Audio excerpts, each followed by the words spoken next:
I wish to thank the organizers for inviting, especially me, and putting me in this hot seat this morning.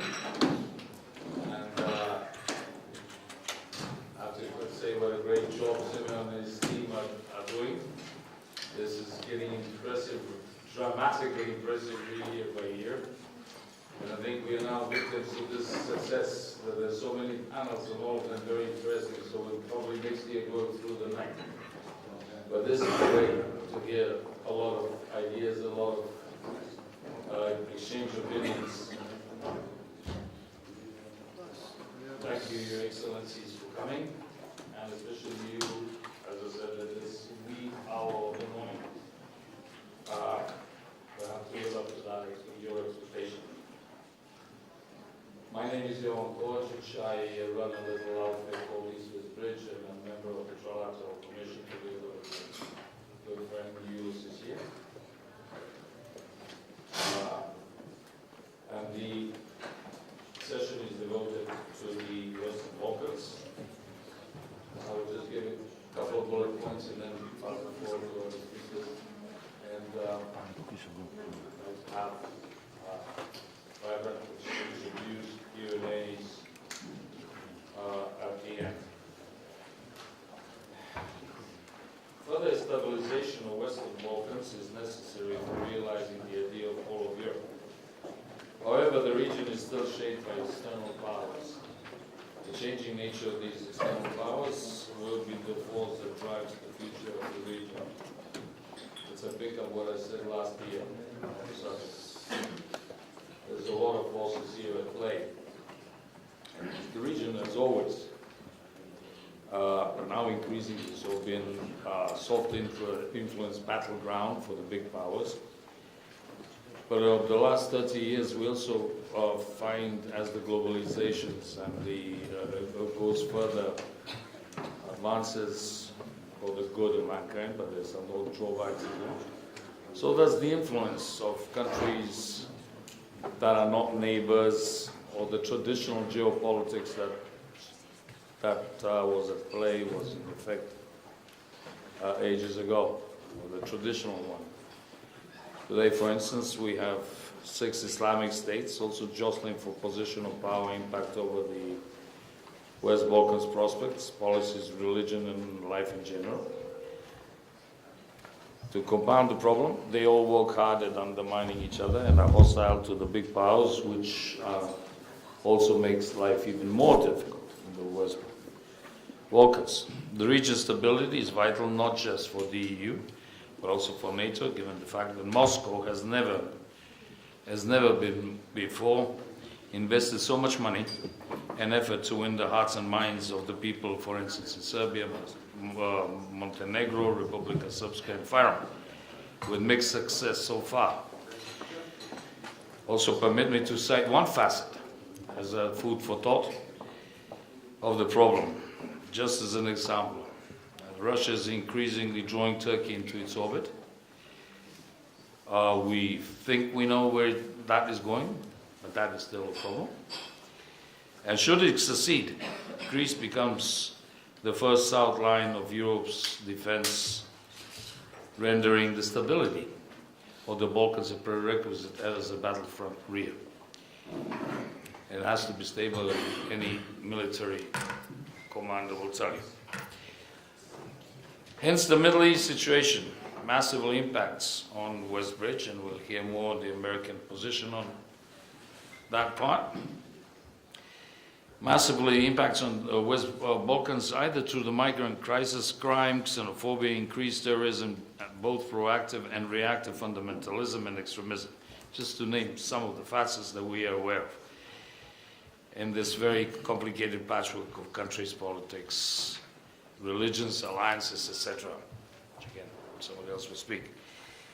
Also, one more thing. When we judge, try to understand the developments in Western Balkans, we tend to forget, even we who live there. I'm from Belgrade, by the way. I'm sorry I didn't say that. We tend to forget that with the wars came the change of a political system. So basically, For instance, us in Serbia.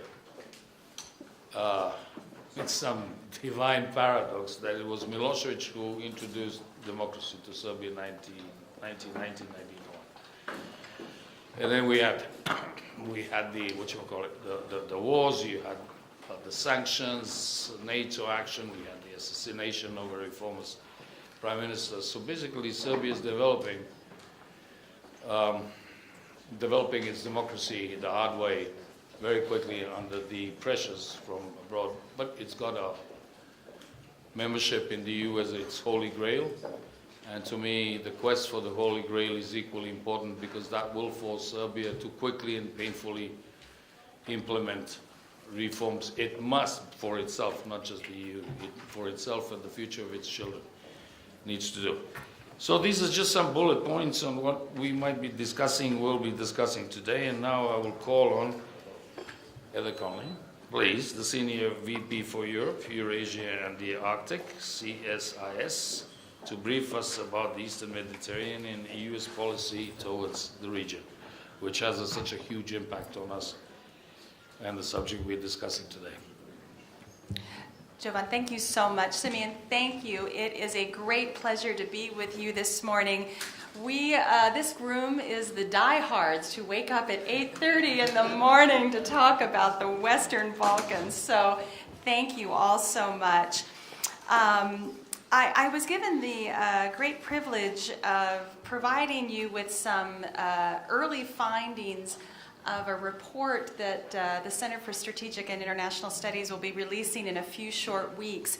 It was a project that looked specifically at the Eastern Mediterranean. It was a combined program with the Europe program, which I direct, and with the Middle East program at CSIS. And originally, as I looked at this wonderful schedule that the Delphi Forum has provided, I didn't know whether this conversation fit better with Turkey and the world, or whether it fit with the Eastern Mediterranean and the Middle East, a new security architecture. But perhaps it does work here the best. Because the Western Balkans felt the brunt of a failed Eastern Mediterranean policy so clearly in 2015. I'm going to just provide some framing remarks about the report and then transition very briefly to the Western Balkans and then let my distinguished panelists provide their thoughts. But to understand U.S. policy towards the Eastern Mediterranean, you have to go back 70 years and understand what key American strategists believed, that through the development of the Marshall Plan, which helped Europe return to democracy and grow in strength and prosperity, the Truman Doctrine, which was the first articulation of a Soviet containment theory, it was that this region was critical to U.S. national security and that this region had to be firmly anchored towards the West, which is why Turkey and Greece became NATO members. Eventually, Greece became a European Union member. It was to firm that anchor. And if you look at this region from a U.S. perspective, from 1947 to 1991, the Eastern Mediterranean region was a European strategy. It was to anchor. But in 1991, with the collapse of the Soviet Union, the end of the Cold War, and Iraq's invasion of Kuwait, this region became a Middle East strategy. And this is where U.S. strategists viewed this region primarily through the lens of the Middle East. And then in 2011, with the Arab awakening, in some ways, we never changed. It was still a Middle East strategy, but we were not understanding that this region now was jeopardizing Europe's stability, and we never more carefully balanced that change. So as our study, which we came to Athens last July to listen very clearly to regional experts tell us what they viewed this region, the migration challenges, the opportunities that new energy finds presented. But really what the United States was looking at regionally was a complete strategic realignment. All of the traditional U.S. alliance structures in the Eastern Mediterranean had frayed significantly. If you think before it was the anchor of the U.S.-Turkey, U.S.-Israeli, U.S.-Egypt relationship, and now that triangle had shifted. We were watching Israel, Greece, and Cyprus form a new alignment. We saw a real rupture growing in the U.S.-Turkish relationship, and of course the Turkish-Israeli relationship going through profound change. And today we are witnessing a new alignment, Turkey, Russia, and Iran, which are attempting to resolve in their own way the Syrian conflict, and we see a crowding out of the United States and certainly a crowding out of the U.S. So we felt it was very important to return U.S. influence and presence to this region. To truly create a European, an Eastern Mediterranean regional policy, you have to think about the region holistically. We typically look at it either from the Middle East or Europe, not the region in and of itself. So we tried to look at it in a new way. Certainly, resolution of the Syrian conflict remains absolutely the most critical step in redefining this region. We are seeing where Russian and Iranian presence in Syria is changing the calibration of both U.S. strategic interests as well as the incredible humanitarian consequences of 7 years of civil war has created. But clearly we need a new approach to Turkey. And this is a two-pronged policy approach, where on the one hand, we all must work to re-anchor Turkey again to the Euro-Atlantic community. At the same time, we must substantially strengthen our regional alliances in case Turkey does not wish to remain anchored to the Euro-Atlantic community. And that means we must revitalize U.S.-Greek strategic relationships, U.S.-Cyprus strategic relations, U.S.-Jordan, U.S.-Israel, U.S.-Egypt. Perhaps the U.S. should broaden out its relationship with the Israel, Greece, Cyprus, Egypt relationship. How can we realign ourselves strategically? But at the end of the day, it is about the U.S. returning to the region, not just militarily. We have preferred a tactical military approach to this region. It is time for us to engage equally with our diplomatic and our economic tools, as well as our security relationships. So that's a preview of coming attractions for a new report that will be coming out very soon. Let me just finally pivot quickly to the Western Balkans, because I think you'll see similarities. It is 20 years ago the United States made a substantial investment in the Western Balkans, militarily, economically, and diplomatically. And we have walked away from that substantial investment. Many in the United States do not know that U.S. forces still remain in Kosovo today. We felt it was the European Union's job to finish. We were busy in other theaters. And we must return to the Western Balkans as a shared responsibility with our European colleagues. But again, like in the Eastern Mediterranean, the United States and the European Union are being crowded out of the Western Balkans. We have not only the traditional and historic influence that Russia has pursued in this region, but we have, of course, China, a very new actor through 16+1 and other vehicles. We have an emboldened Turkey and other Gulf actors that are also funding their interests in the region. Not only have we seen how the migration crisis can deeply impact the Western Balkans, but we've seen increasingly that Russia is upping its tactics in the Western Balkans to make sure that the Western Balkans is not successful in moving towards Europe, towards the West. And I think we have to basically answer the question, as Prime Minister Borisov said so eloquently last evening, what will the Western Balkans become? So Russia has an answer for that. It knows what it will not become. China has an answer for this region. It knows what it will become, a major logistics hub. What is our answer to that question? what will the Western Balkans become, and how will we help the region become more closely linked to Europe, to the West. These are the great challenges of our time. Perhaps I will end that the Western Balkans is starting to rise a little higher on the American agenda, particularly with members of Congress that not only now have a new appreciation for Russian influence in the Western Balkans, but are noticing China's increased interest. So perhaps this crowding out is a wake-up call to U.S. strategists to return more fully. Thank you so much for your patience with my comments, and I look forward to the conversation. Thank you, Heather. Great to see people are waking up to the problem, and it's going to get worse. I would like to call on Mr. George Katridoulis, alternate Minister for Foreign Affairs, Ministry of Foreign Affairs, Hellenic Republic. Please, George. Thank you, Mr. Chair. I'm going to speak in Greek if everybody has a translation.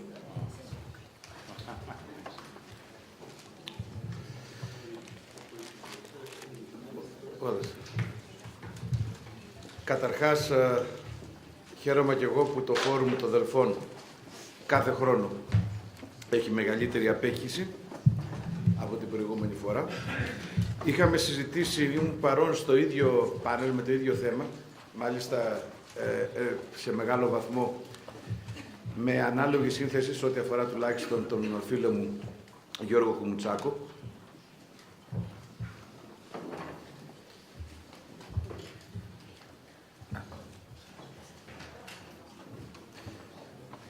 Εάν συγκρίνουμε την ατμόσφαιρα της σημερινής με την περσινή εκδήλωση, μπορούμε να διαπιστώσουμε μια σχετική βελτίωση.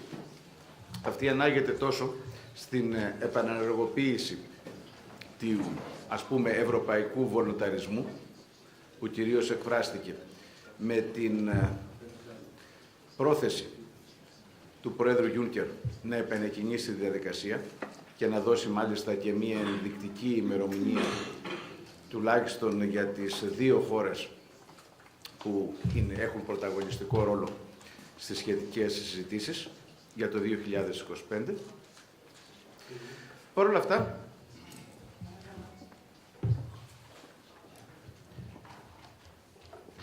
I'm just waiting for a little while because it seems that we do not have everybody translation.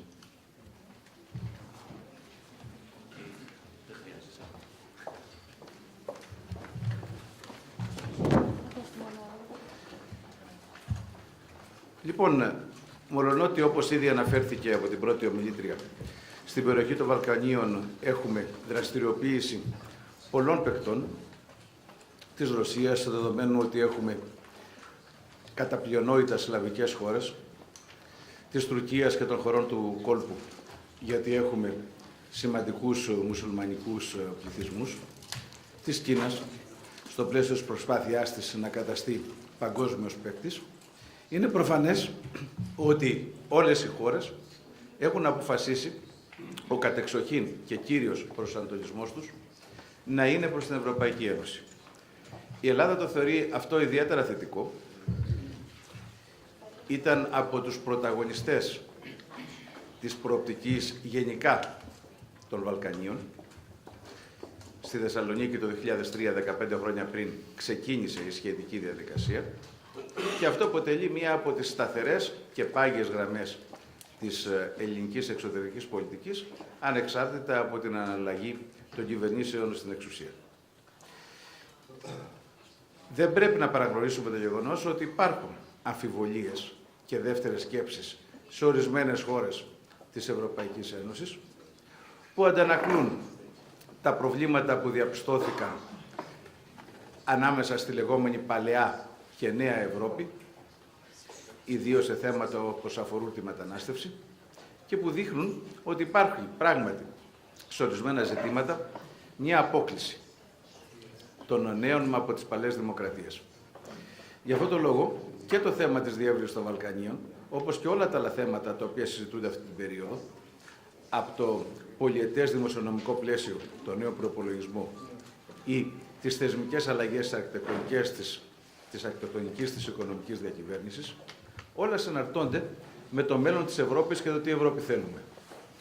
Παρ' όλα αυτά, εμείς, ως χώρα της περιοχής, δεν εξετάζουμε το ζήτημα της διεύρυνσης μόνο από την πλευρά της συνοχής της Ευρωπαϊκής Ένωσης, αλλά και από την πλευρά της εδραίωσης σταθερότητας στην περιοχή. Μολονότι είναι ένα πεδίο σύγκρουσης εθνικισμών, ορισμένοι από τους οποίους έχουν μάλιστα ιδιαίτερη δραστηριοποίηση το τελευταίο διάστημα, μπορούμε να διαπιστώσουμε και πάλι ότι υπάρχει μια σχετική πρόοδος στο επίπεδο αυτό. Η ελληνική διπλωματία διαδραμάτισε ένα σημαντικό ρόλο προς την κατεύθυνση αυτή. Καταρχάς, έχουμε διμερή μνημόνια συνεργασίας και μεταφοράς τεχνογνωσίας με όλες τις χώρες των Δυτικών Βαλκανίων, ακριβώς γιατί θέλουμε να παίξουμε ένα επικοδομητικό ρόλο προσέγγισης των χωρών αυτών. Ως θέση αρχής, βεβαίως, θεωρούμε ότι η μελλοντική τους ένταξη εξαρτάται από την εκπλήρωση των στόχων που έχουν τεθεί και που αφορούν τον σεβασμό των βασικών αρχών της Ευρωπαϊκής Ένωσης, ιδίως σε θέματα που αφορούν κράτος δικαίου, ανεξαρτησίας της δικαιοσύνης και των μέσων μαζικής ενημέρωσης, καταπολέμησης της διαφθοράς και σεβασμού των δικαιωμάτων των μειονοτήτων και μάλιστα στην ιδιαίτερη έκφραση και της προστασίας της περιουσίας των μειονοτήτων, όπου έχουμε, όπως γνωρίζετε, εθνικά συμφέροντα να προστατεύσουμε τη μειονότητά μας στην Αλβανία. Θεωρούμε επίσης ιδιαίτερα σημαντική τη συγκυρία ότι η Βουλγαρική Προεδρία τώρα και η Ρουμανική Προεδρία τον πρώτο εξάμηνο του 2019 έχουν θέσει ως προτεραιότητα την ενταξιακή προοπτική των χωρών των Δυτικών Βαλκανίων και για αυτόν τον λόγο έχουμε προσπαθήσει να συντονιστούμε με τις χώρες αυτές. Για παράδειγμα, στο δικό μου επίπεδο των Υπουργών Ευρωπαϊκών Υποθέσεων έχουμε συμφωνήσει να έχουμε τριμερείς επαφές πριν από κάθε Συμβούλιο Γενικών Υποθέσεων της Ευρωπαϊκής Ένωσης και αντίστοιχες προσπάθειες γίνονται και στο επίπεδο των Υπουργών Εξωτερικών, μάλιστα σε τετραμερές επίπεδο με την προσθήκη και της Κροατίας. Και ακριβώς επειδή, όπως προανέφερα, κανένα θέμα δεν είναι μεμονωμένο από τη γενικότερη συζήτηση που γίνεται, μια πρόσφατη πρωτοβουλία του Υπουργού Κοτζιά ήταν να γίνει μια συνάντηση των 4 χωρών των Βαλκανίων που προανέφερα με τις 4 χώρες του Βίζεγκραντ σε ένα σχήμα 4+4 που προφανώς έχει ιδιαίτερο ενδιαφέρον για την προοπτική των χωρών της περιοχής. Δεν μπορώ να μην αναφέρω ξεχωριστά την στάση της χώρας μας σε σχέση με την Αλβανία και την πρώην Ιουγκοσλαβική Δημοκρατία της Μακεδονίας, χώρες των οποίων ευνοούμε την ευρωπαϊκή προοπτική, αλλά με τις οποίες έχουμε ιδιαίτερη σχέση και θέλουμε να επιλύσουμε και ζητήματα διμερή. Και στις δύο αυτές περιπτώσεις υπάρχει σημαντική πρόοδος σε σχέση με πέρσι. Είναι ένας από τους λόγους που, κατά τη γνώμη μου, βρισκόμαστε σήμερα σε πολύ καλύτερο πολιτικό κλίμα από ό,τι την περσινή χρονιά.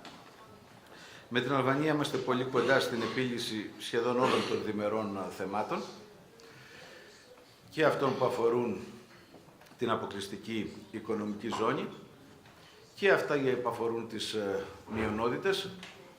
Είχαμε προβλήματα σε ό,τι αφορά τον νόμο του 2017 σε σχέση με τις μειονότητες, γιατί δεν αναγνώριζε πλήρη δικαιώματα σε εκείνα τα μέλη της ελληνικής μειονότητας που δεν ήταν στις λεγόμενες ζώνες των μειονοτικών περιοχών.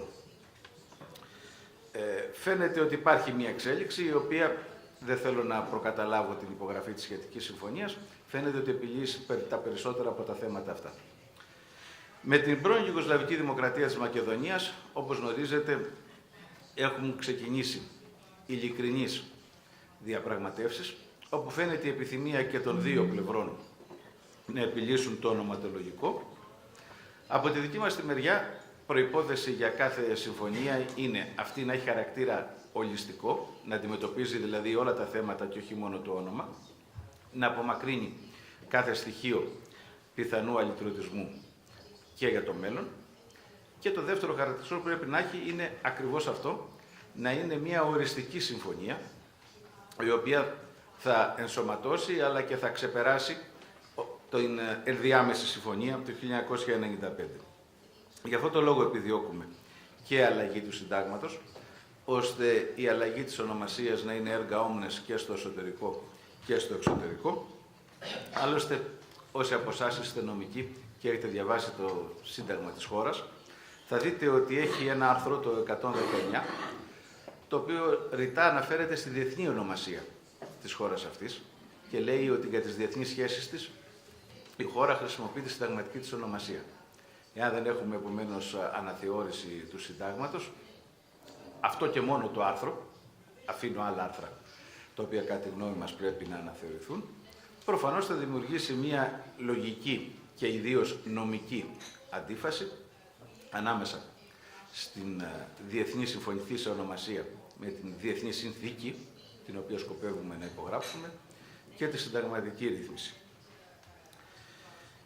Θέλω να ελπίζω ότι αυτή η διεθνή συνθήκη, η οποία θα αποτυπώνει όλα τα στοιχεία της συμφωνίας και θα προωθεί περαιτέρω την οικονομική, επιστημονική και σε κάθε επίπεδο συνεργασία με την φίλη γειτονική χώρα, θα αποτελέσει μια νέα αφετηρία για τις σχέσεις μεταξύ των δύο κρατών. Ολοκληρώνοντας, θέλω να πω ότι για μας η περιοχή των Βαλκανίων έχει και έντονο οικονομικό ενδιαφέρον. Είμαστε βασικός οικονομικός εταίρος των περισσότερων από τις χώρες αυτές. Η Ελλάδα έχει τη δυνατότητα να είναι πρωταγωνιστική δύναμη.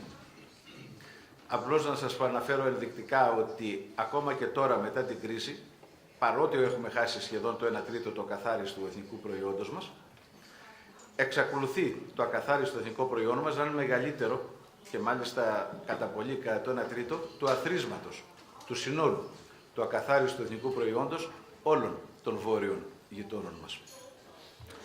Ακριβώς για αυτόν τον λόγο εμείς θέλουμε να εντάξουμε τα Δυτικά Βαλκάνια και γενικά τη συνολική περιοχή των Βαλκανίων σε μια συνολική στρατηγική που αφορά τόσο την δικτύωση σε επίπεδο δρόμων, σιδηροδρόμων, ούτως ώστε να ανοίξουμε το εμπόριο προς την κεντρική Ευρώπη, όσο και σε επίπεδο ενέργειας, με τους διάφορους αγωγούς που σχεδιάζονται να περάσουν, ειδικά για αυτό το σκοπό, προνομιούχος συνομιλητής μας είναι η Βουλγαρία. Και να ολοκληρώσω λέγοντας ότι στο πλαίσιο αυτό δεν θεωρούμε ούτε αντίθετη με την ευρωπαϊκή προοπτική των Βαλκανίων και αντιθέτως αμοιβαία επωφελή την συνεργασία και με την Κίνα, ειδικά στο πλαίσιο της πρωτοβουλίας One Belt, One Road, με την οποία έχουμε συνεργασία, η οποία συμπεριλαμβάνει και άλλες χώρες, ξανά τη Βουλγαρία, αλλά και άλλες, στην προσπάθεια να έχουμε μία ανάδειξη της χώρας μας ως κόμβου, ως hub, όχι μόνο σε σχέση με την Ευρώπη, αλλά και σε σχέση με την Ασία, που είναι δεδομένο ότι ένα από τα βασικά γεωπολιτικά πλεονεκτήματα της χώρας μας είναι ακριβώς αυτή η στρατηγική γεωπολιτική της θέση ανάμεσα στην Ασία, την Αφρική και την Ευρώπη. Σας ευχαριστώ πολύ για την προσοχή σας.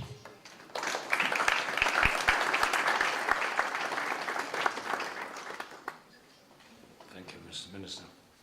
Good luck with all the endeavors. They're very important,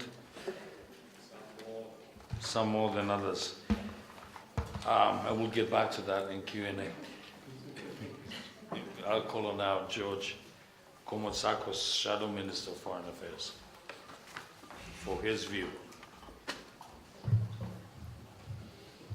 Thank you, Mr. Chairman. Καλημέρα σε όλες και όλους. Ειλικρινά δεν φανταζόμουν ότι τα Βαλκάνια θα μπορούσαν να είναι τόσο θελκτικά και εγωιτευτικά 8.30 ώρα το πρωί. Έχω εντυπωσιαστεί.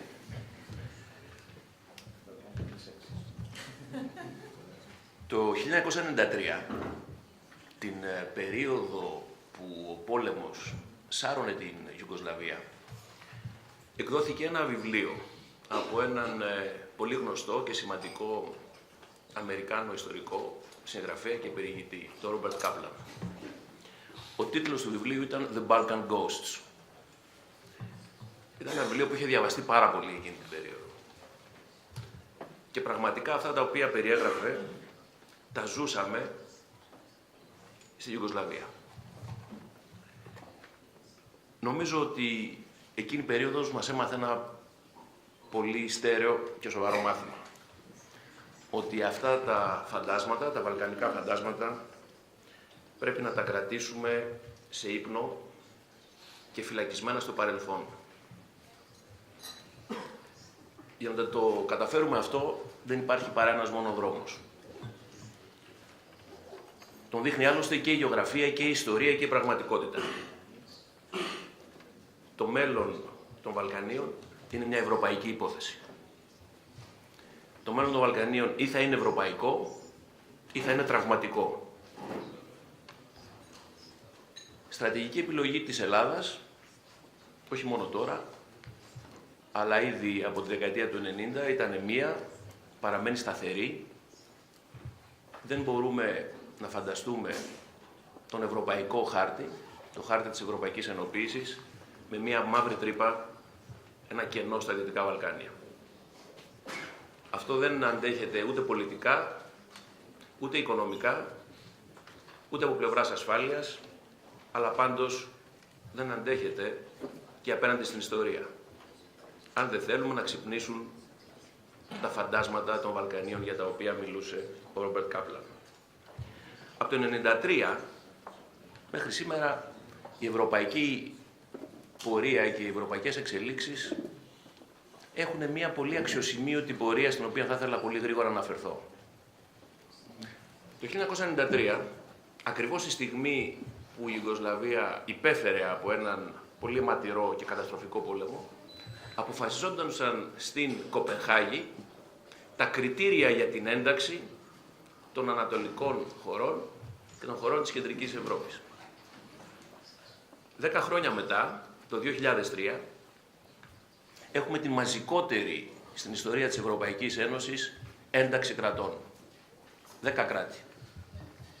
Πρώην κομμουνιστικά, η Κύπρος, η Μάλτα και η Σλοβενία.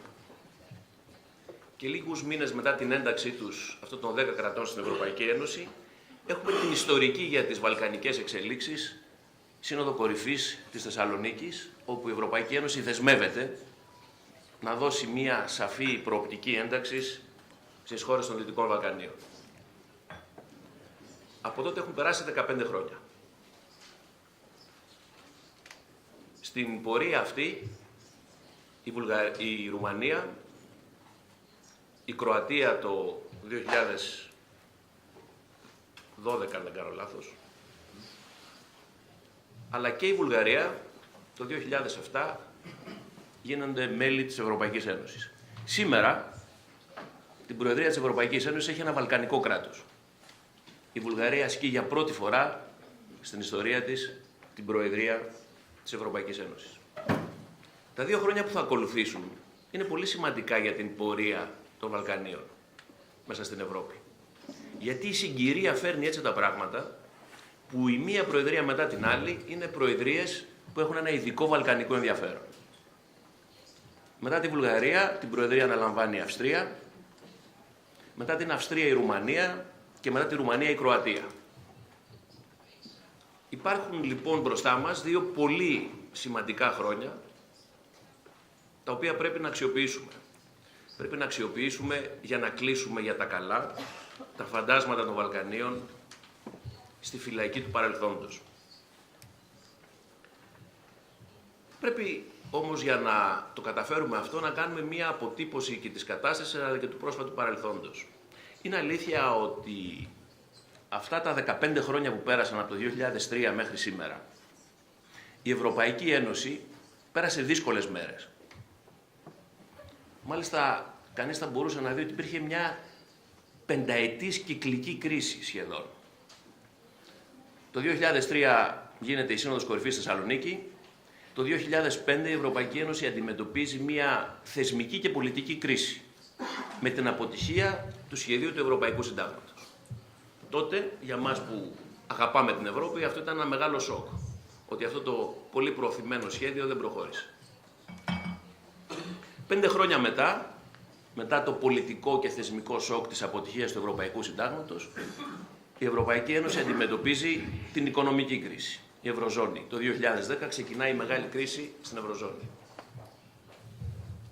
Το 2015, πάλι 5 χρόνια μετά, η Ευρωπαϊκή Ένωση αντιμετωπίζει την κρίση τη μεταναστευτική και την προσφυγική. Και το 2017 έχουμε την πρώτη στην ιστορία της Ευρωπαϊκής Ένωσης, που ήταν πάντα μια ιστορία προσθέσεων, την πρώτη αφαίρεση. Το Ηνωμένο Βασίλειο αποφασίζει να φύγει. Η Ευρωπαϊκή Ένωση λοιπόν αυτά τα 15 χρόνια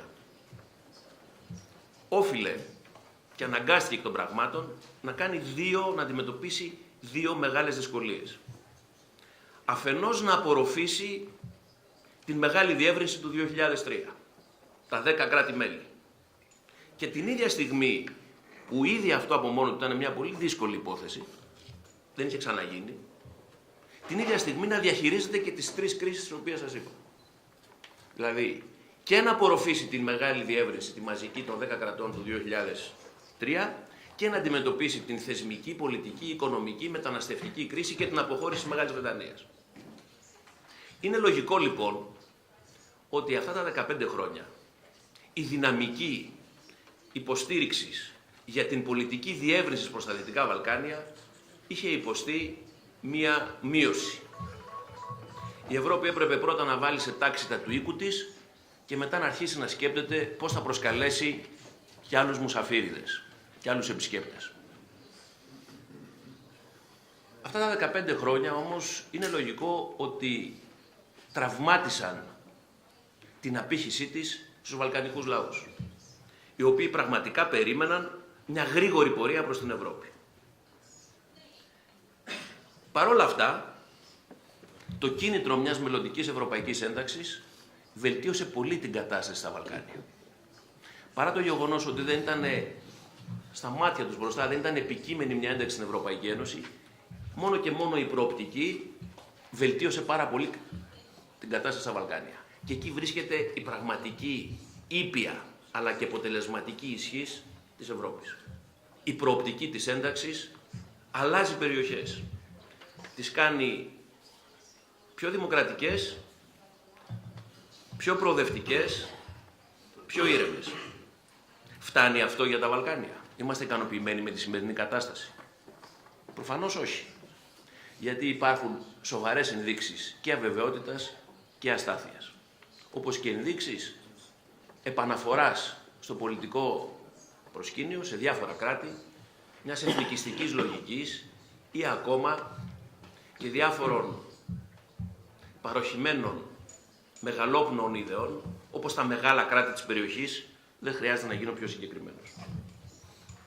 Είναι λοιπόν αδύρυτη ανάγκη, αφού η Ευρώπη σιγά σιγά εγκαταλείπει την περίοδο των αλλεπάλληλων κρίσεων και κατάφερε να ξανασταθεί στα πόδια της, που αυτό της δίνει μεγαλύτερη αυτοπεποίθηση, γιατί όταν έχεις περάσει μέσα σε κρίσεις και μένεις όρθιος, έχεις μεγαλύτερη αυτοπεποίθηση.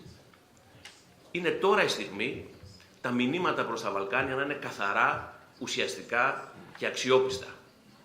Υπογραμμίζω την τελευταία λέξη, αξιόπιστα. Δεν χρειάζεται να δημιουργήσουμε μεγαλύτερες προσδοκίες από αυτές που η Ευρώπη μπορεί να αντέξει. Διότι αν δημιουργήσουμε μεγαλύτερες προσδοκίες, θα διαμορφώσουμε και θα δημιουργήσουμε και μεγαλύτερες απογοητεύσεις. Και η απογοήτευση στα Βαλκάνια δεν πρέπει να επιστρέψει. Ό,τι πούμε ως Ευρωπαίοι πρέπει να γίνει. Ξεκάθαρα, αποτελεσματικά, σταδιακά, σε συνεργασία με τους Βαλκάνιους φίλους μας. Και τα δύο μέρη πρέπει να κάνουν πολλή δουλειά. Τα Βαλκάνια πρέπει να γίνουν πιο δημοκρατικά, και μιλάω για τα Δυτικά Βαλκάνια, να μεταρρυθμίσουν τις οικονομίες τους, να αντιμετωπίσουν τη διαφθορά και να πολεμήσουν κάθε ένδειξη εθνικισμού και αλυτρωτισμού. Απ' την άλλη, η Ευρώπη πρέπει και εκεί να κάνει τη δουλειά της. Να γίνει πιο στέρεη, πιο αποτελεσματική, πιο ενωμένη, για να μπορέσει να γίνει και πιο μεγάλη, δηλαδή να διευρυνθεί. Πρέπει λοιπόν να γίνει πολλή δουλειά και ο δρόμος δεν είναι εύκολος. Αλλά είναι ένας δρόμος μονόδρομος. Και είναι ένας μονόδρομος τον οποίο πρέπει να κάνουμε όλοι μαζί. Και όσοι ευτυχήσαμε να είμαστε νωρίς μέλη της Ευρωπαϊκής Ένωσης, αλλά και όλοι οι γείτονες και φίλοι μας που επιθυμούν και εκείνοι να έχουν την ίδια τύχη με εμάς που είμαστε μέσα.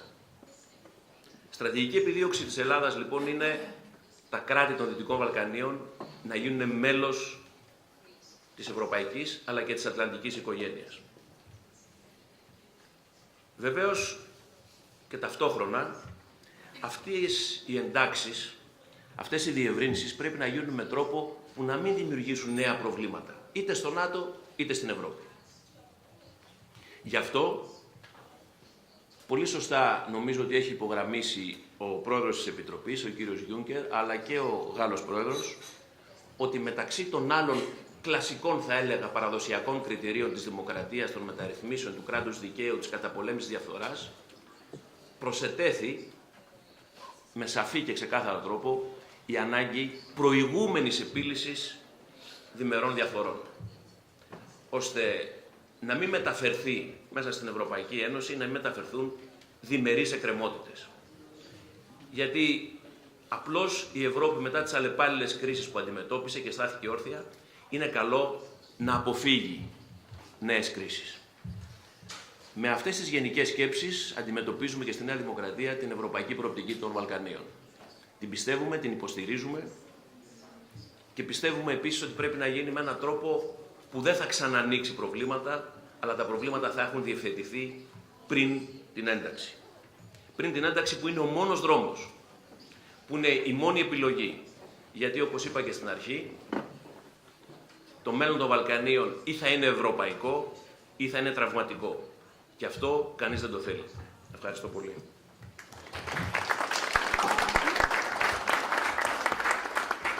I'm afraid we'll have to put to ground a lot of stuff in the West Balkans before the Balkan go away.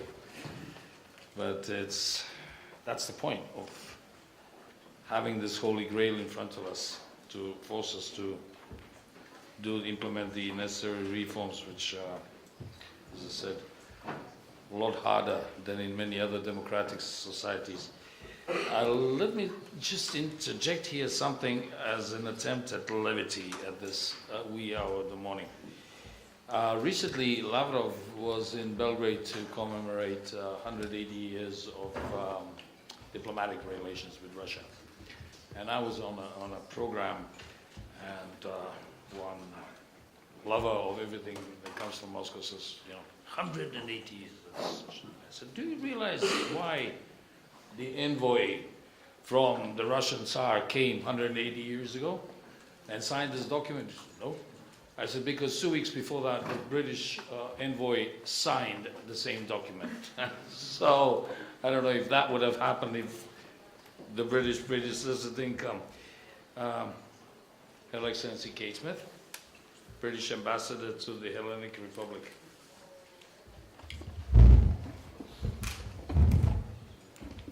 Thank you very much, Jovan. Is that right? I've pronounced it right, Jovan. I'll attempt to start with a little levity as well.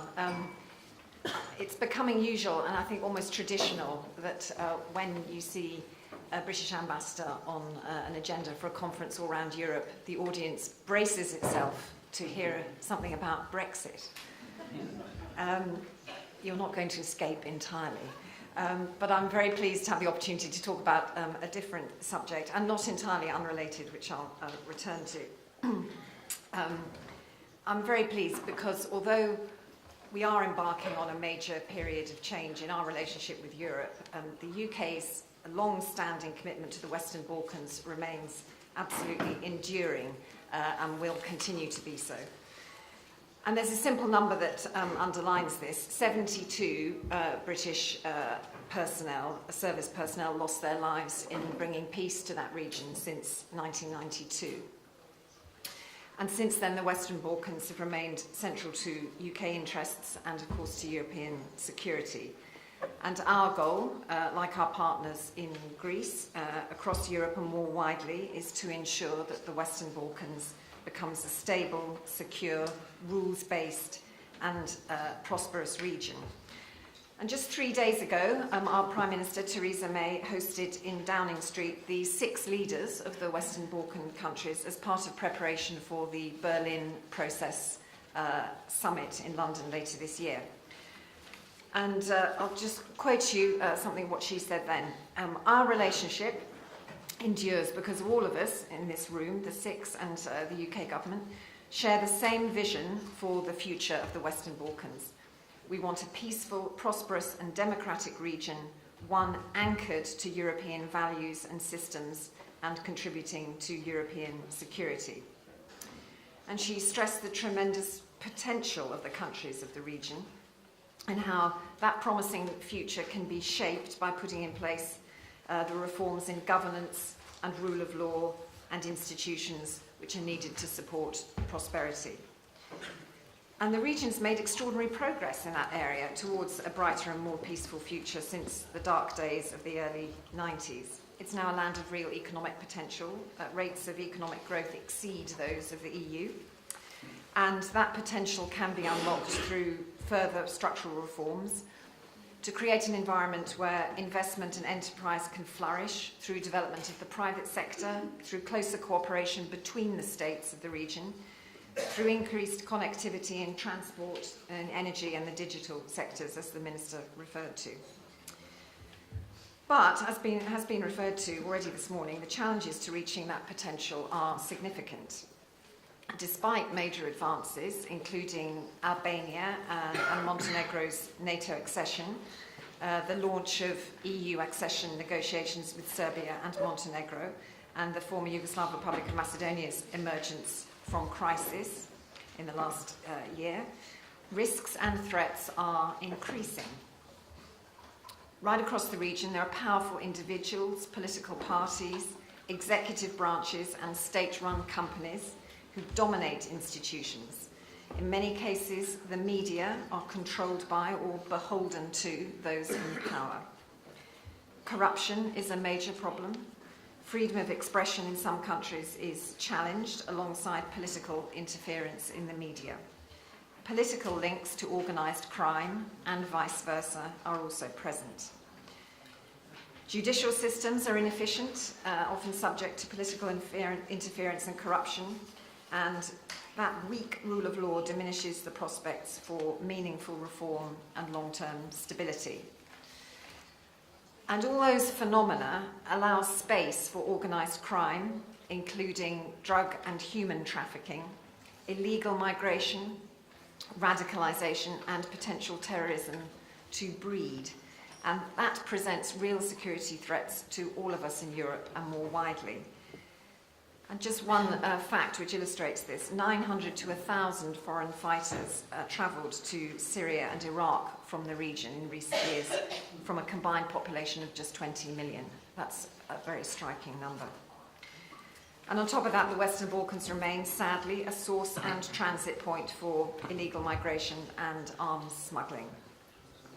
More broadly, much remains to be done on reconciliation following the conflicts of the 1990s. And nationalistic posturing and extremist rhetoric by political leaders exacerbate tense ethnic relations within and between countries of the region and also contributes to instability.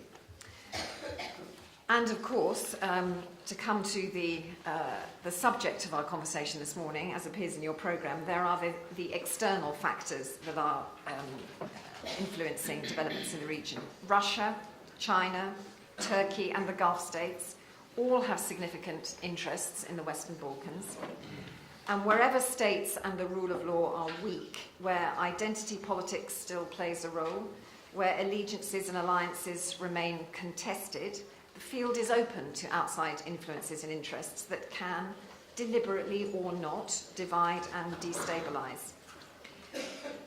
But ladies and gentlemen, it's Russia's increased interference in the Western Balkans, such as in Montenegro in 2016 and in Republika Srpska, that is of particular concern to the United Kingdom. Now, there are many strands to Russia's long-standing and complex relationship with the region: political and diplomatic, historical and cultural, economic, including energy and financial, and the whole gamut of hard and soft power tools. And historically, some of those assets and influence has been deployed to positive effect. But since 2006, Russia has been pursuing an increasingly confrontational approach. We've seen actions seeking to destabilize and frustrate Euro-Atlantic integration and indeed stoke inter-ethnic tensions.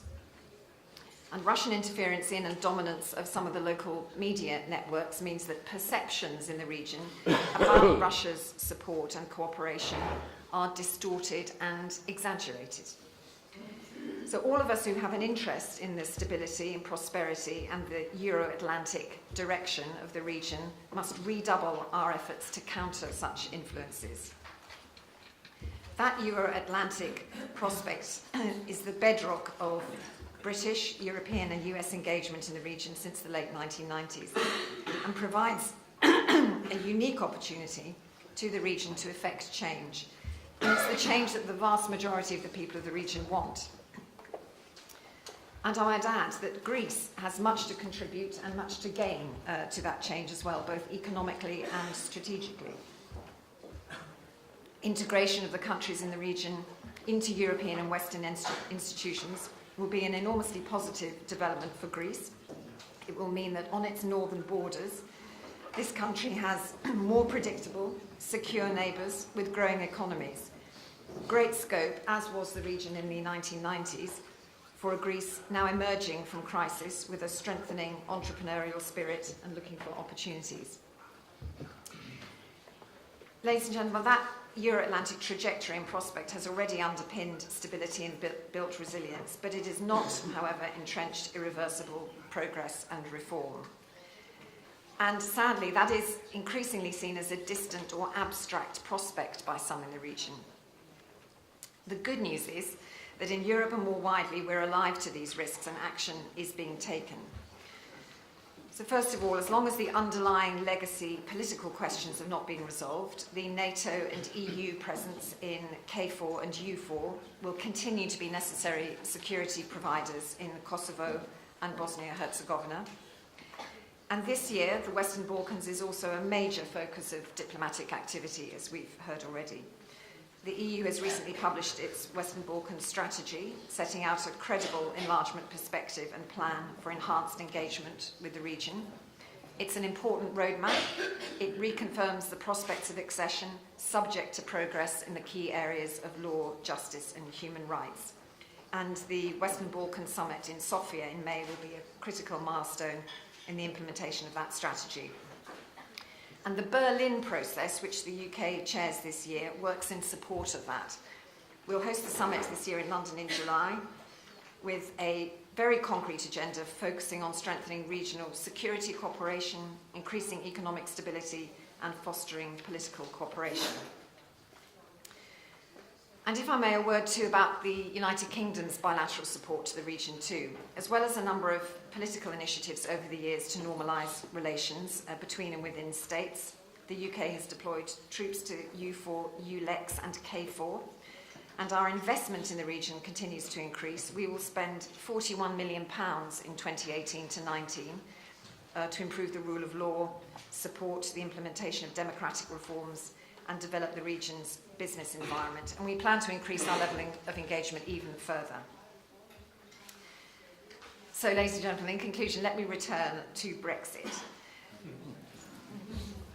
A week ago in Munich, some of you actually may have been there, Prime Minister Theresa May made a landmark speech in the Brexit process. There'll be another one later today, by the way, on Britain's future security relationship with the European Union. And her message was clear. As the UK leaves the EU, we are unconditionally committed to European security.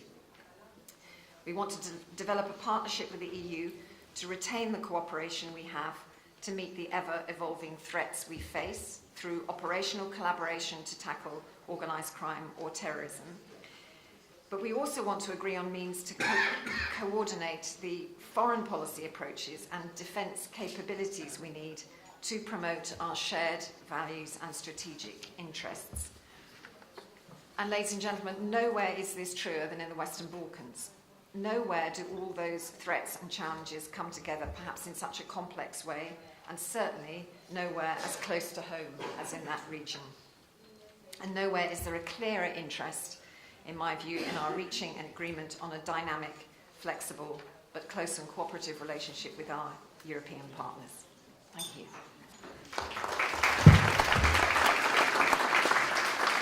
Thank you, Madam Ambassador. We seem to agree on something, that there's a long list of things to do in the West Balkans, and all are very important and need to be done. But I'll get to that later.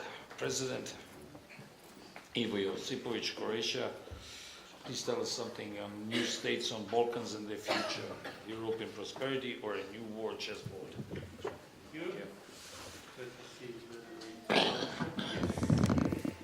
So I'm going to speak about perspective of former Yugoslav countries, new war countries, whether our future is European future of prosperity, or we are going, I think, members of the EU and the others as well, are we going to be a new war chessboard for big powers? It's very important to make this mistake. Firstly, I would like to tell you one story. When I entered the office, it was 2010, I was visited by American Commander-in-Chief for Middle East. And he told me, Mr. President, the war in Syria is over. It's going to be finished in a few weeks. Everything is resolved, and we are going to win there. What is the result? We know. Also, I think that we have to remember what were predictions concerning Libya, concerning Iraq, concerning Afghanistan, concerning Egypt, and what really happened. That means I'm worried about capacity of the West to predict what will happen after we move something on the chessboard. So I'm very worried about a situation in Balkans as well. I don't see this fight as a fight against ghosts. I prefer to consider it as a fight for European soul of this part of the world. Harsh history as a background of a problem consists of a long period of foreign governance out of Hungarian monarchy, Ottoman Empire, Italy as well. So our experience as real sovereign countries is very short. Historically, it's very short. Then there was confrontation during the First and the Second World War, because in the First World War, Balkan countries were on different sides. Some of them, as Croatia, was on Austro-Hungarian and German side, and Serbia was on opposite side. During the Second World War, our countries were divided. Unfortunately, there were strong pro-Nazi movements in Croatia, it was so-called Ustaša regime, but we had similar regimes in Serbia and Slovenia and the other part of countries. And they were very severe, and unfortunately today there are some people trying to change the history, to make those Ustaša, Chetniks and the others good guys, and partisans who were on the right side fighting against Nazism are now presented as bad guys. And finally, there was wars of the end of 20th century in Croatia and Bosnia and Herzegovina, conflict in Kosovo, in Fyrom, and of course the burden of that period is involvement of Serbia in those conflicts, especially in Croatia and Bosnia and Kosovo, not in Fyrom. What are the main strategical assumptions? Firstly, we all think that EU membership of all states of the region, sorry, I forgot to, I have two machines. No, we are here, yeah. That our membership, European membership, will and the threat of wars and other forms of conflicts, and to ensure development of prosperity and democracy. And second, assumption that Europe, politically, economically, strategically, is not complete without all countries in Western Balkans. But of course, those two main political assumptions are followed by a hidden agenda of different states. Big powers, neighbors, economical interest, political interest, and they are not the same of all countries formerly belonging to the same world, that means the West. Western Balkans and EU, you can see the present situation. Slovenia is member since 2004, Croatia is member since 2013, and then we have candidates, Serbia, Montenegro, Albania, Macedonia, and Bosnia and Herzegovina and Kosovo, who are a little bit more far than the other country from the European Union. So during accession, states would perform really important reforms, and it was told by Lady Ambassador of UK. But I have to stress that reforms are not forever. They are not irreversible. My country, unfortunately, is also an example of a country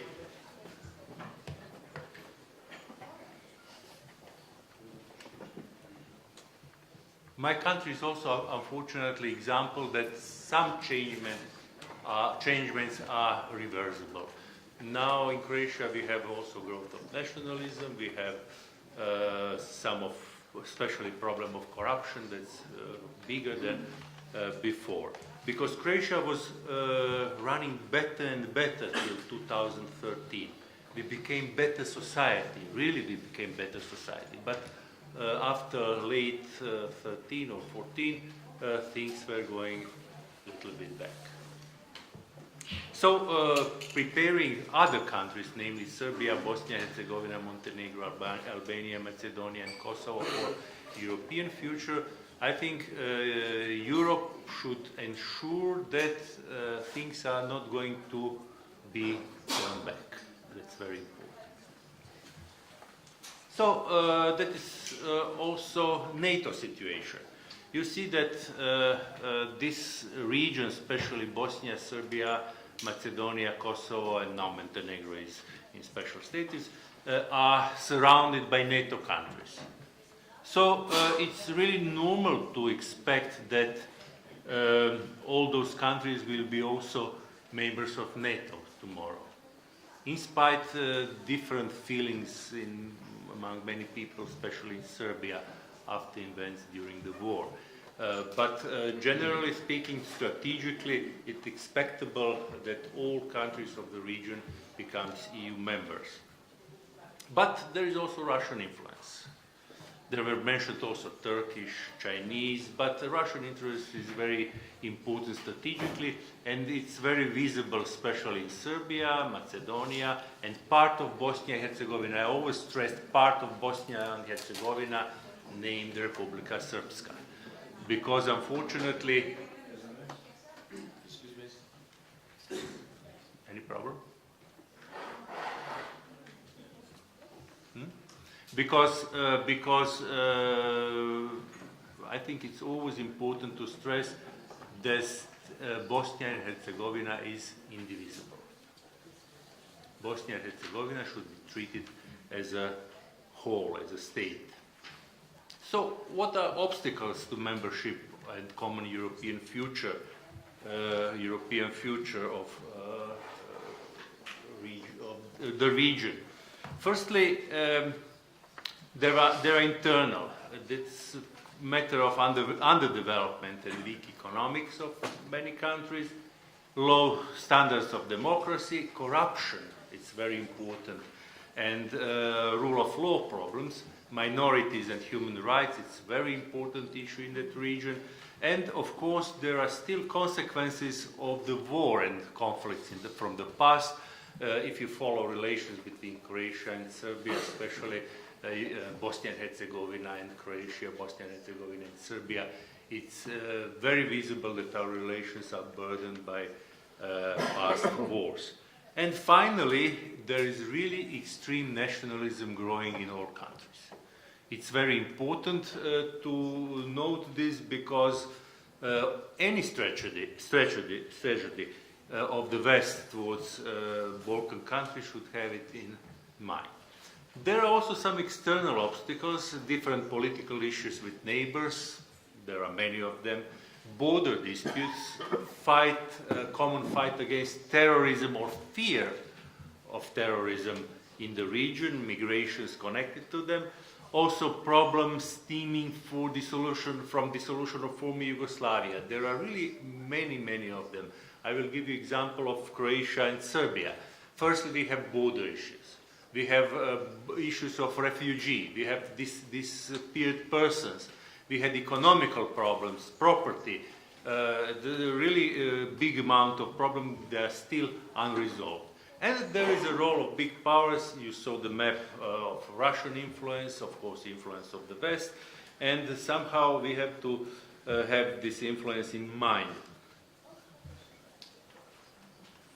Economical problems. The region is underdeveloped. If you compare, they are a little bit older data, but the relations are the same. There is really big difference. Corruption is very high, democracy is very low. There is very low level of economical transition. GDP is very poor for many countries. And of course, now we are going to be depopulated because many people from our countries goes to Western countries, and it's also a big failure for labor market in our countries.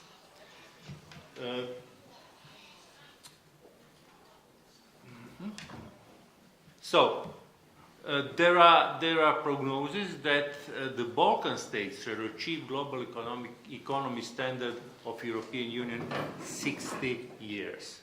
In 60 years, that is definitely obstacle to European path of all those countries.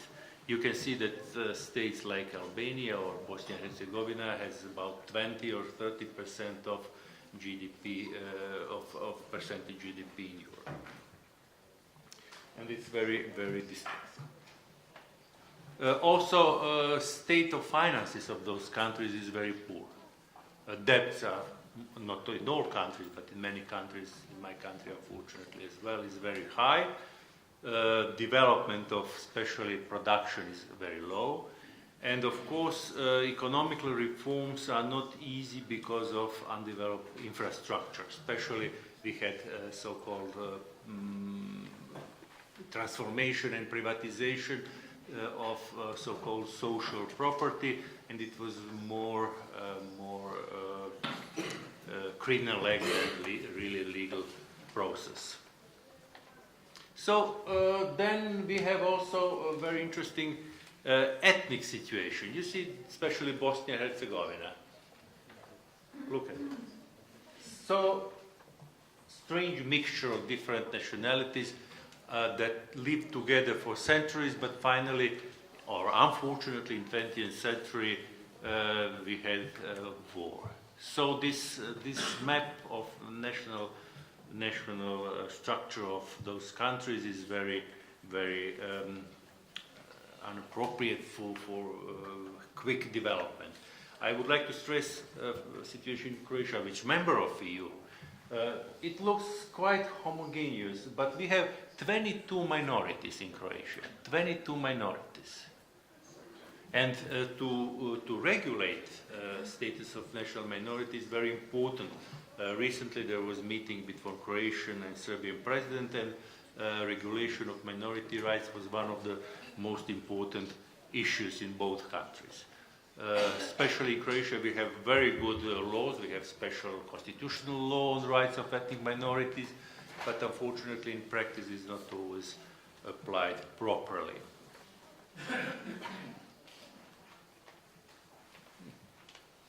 So then we have also a religious diversity in this region. This map shows predominantly religion in the region. But fortunately or unfortunately, in all countries, not in Slovenia probably, but in all other countries, we have many, many different religions. In Croatia, we have Catholics, Orthodox, we have Muslims, about 1.5%. We have all these small religions, and it's very important to keep this tolerance between religious communities in all those countries. Of course, in Bosnia and Herzegovina is the most dramatic because they have to manage big groups. That means Orthodox Muslims, they are the biggest group, and Catholics, mostly Croats. It's not easy task, and I think that especially religious communities mostly do properly that job. Also, there is border issue I told you about. Also, example of Croatia, we have border issues with all neighboring countries except Hungary and of course Italy under the sea. We have different border issues with Slovenia. Probably you heard the story of arbitration. It's a special topic, how it happened and what happened. We have border issues with Bosnia and Herzegovina, we have issues with Serbia and Montenegro as well. So the other countries have also border issues, and it's not easy to manage it. My recommendation, go to the International Court of Justice. That's the only acceptable way to resolve the problem, because negotiations cannot be successful. Because no one can survive offering part of country considered in their country as their own. And so, main risks in the Balkan region. It's internal relations in Bosnia and Herzegovina and interference of neighbors. That's very important to stress. And big powers. Unfortunately, European Union and the United States, do not have proper strategy for Bosnia and Herzegovina. It failed. Up to now, it failed. Secondly, there is Middle East conflict and involvement of people from Balkans in that conflict. There is dispute Serbia and Kosovo on independence, internal relations in firearm and relations with neighboring countries, border disputes, I told you example of Croatia, corruption and organized crime.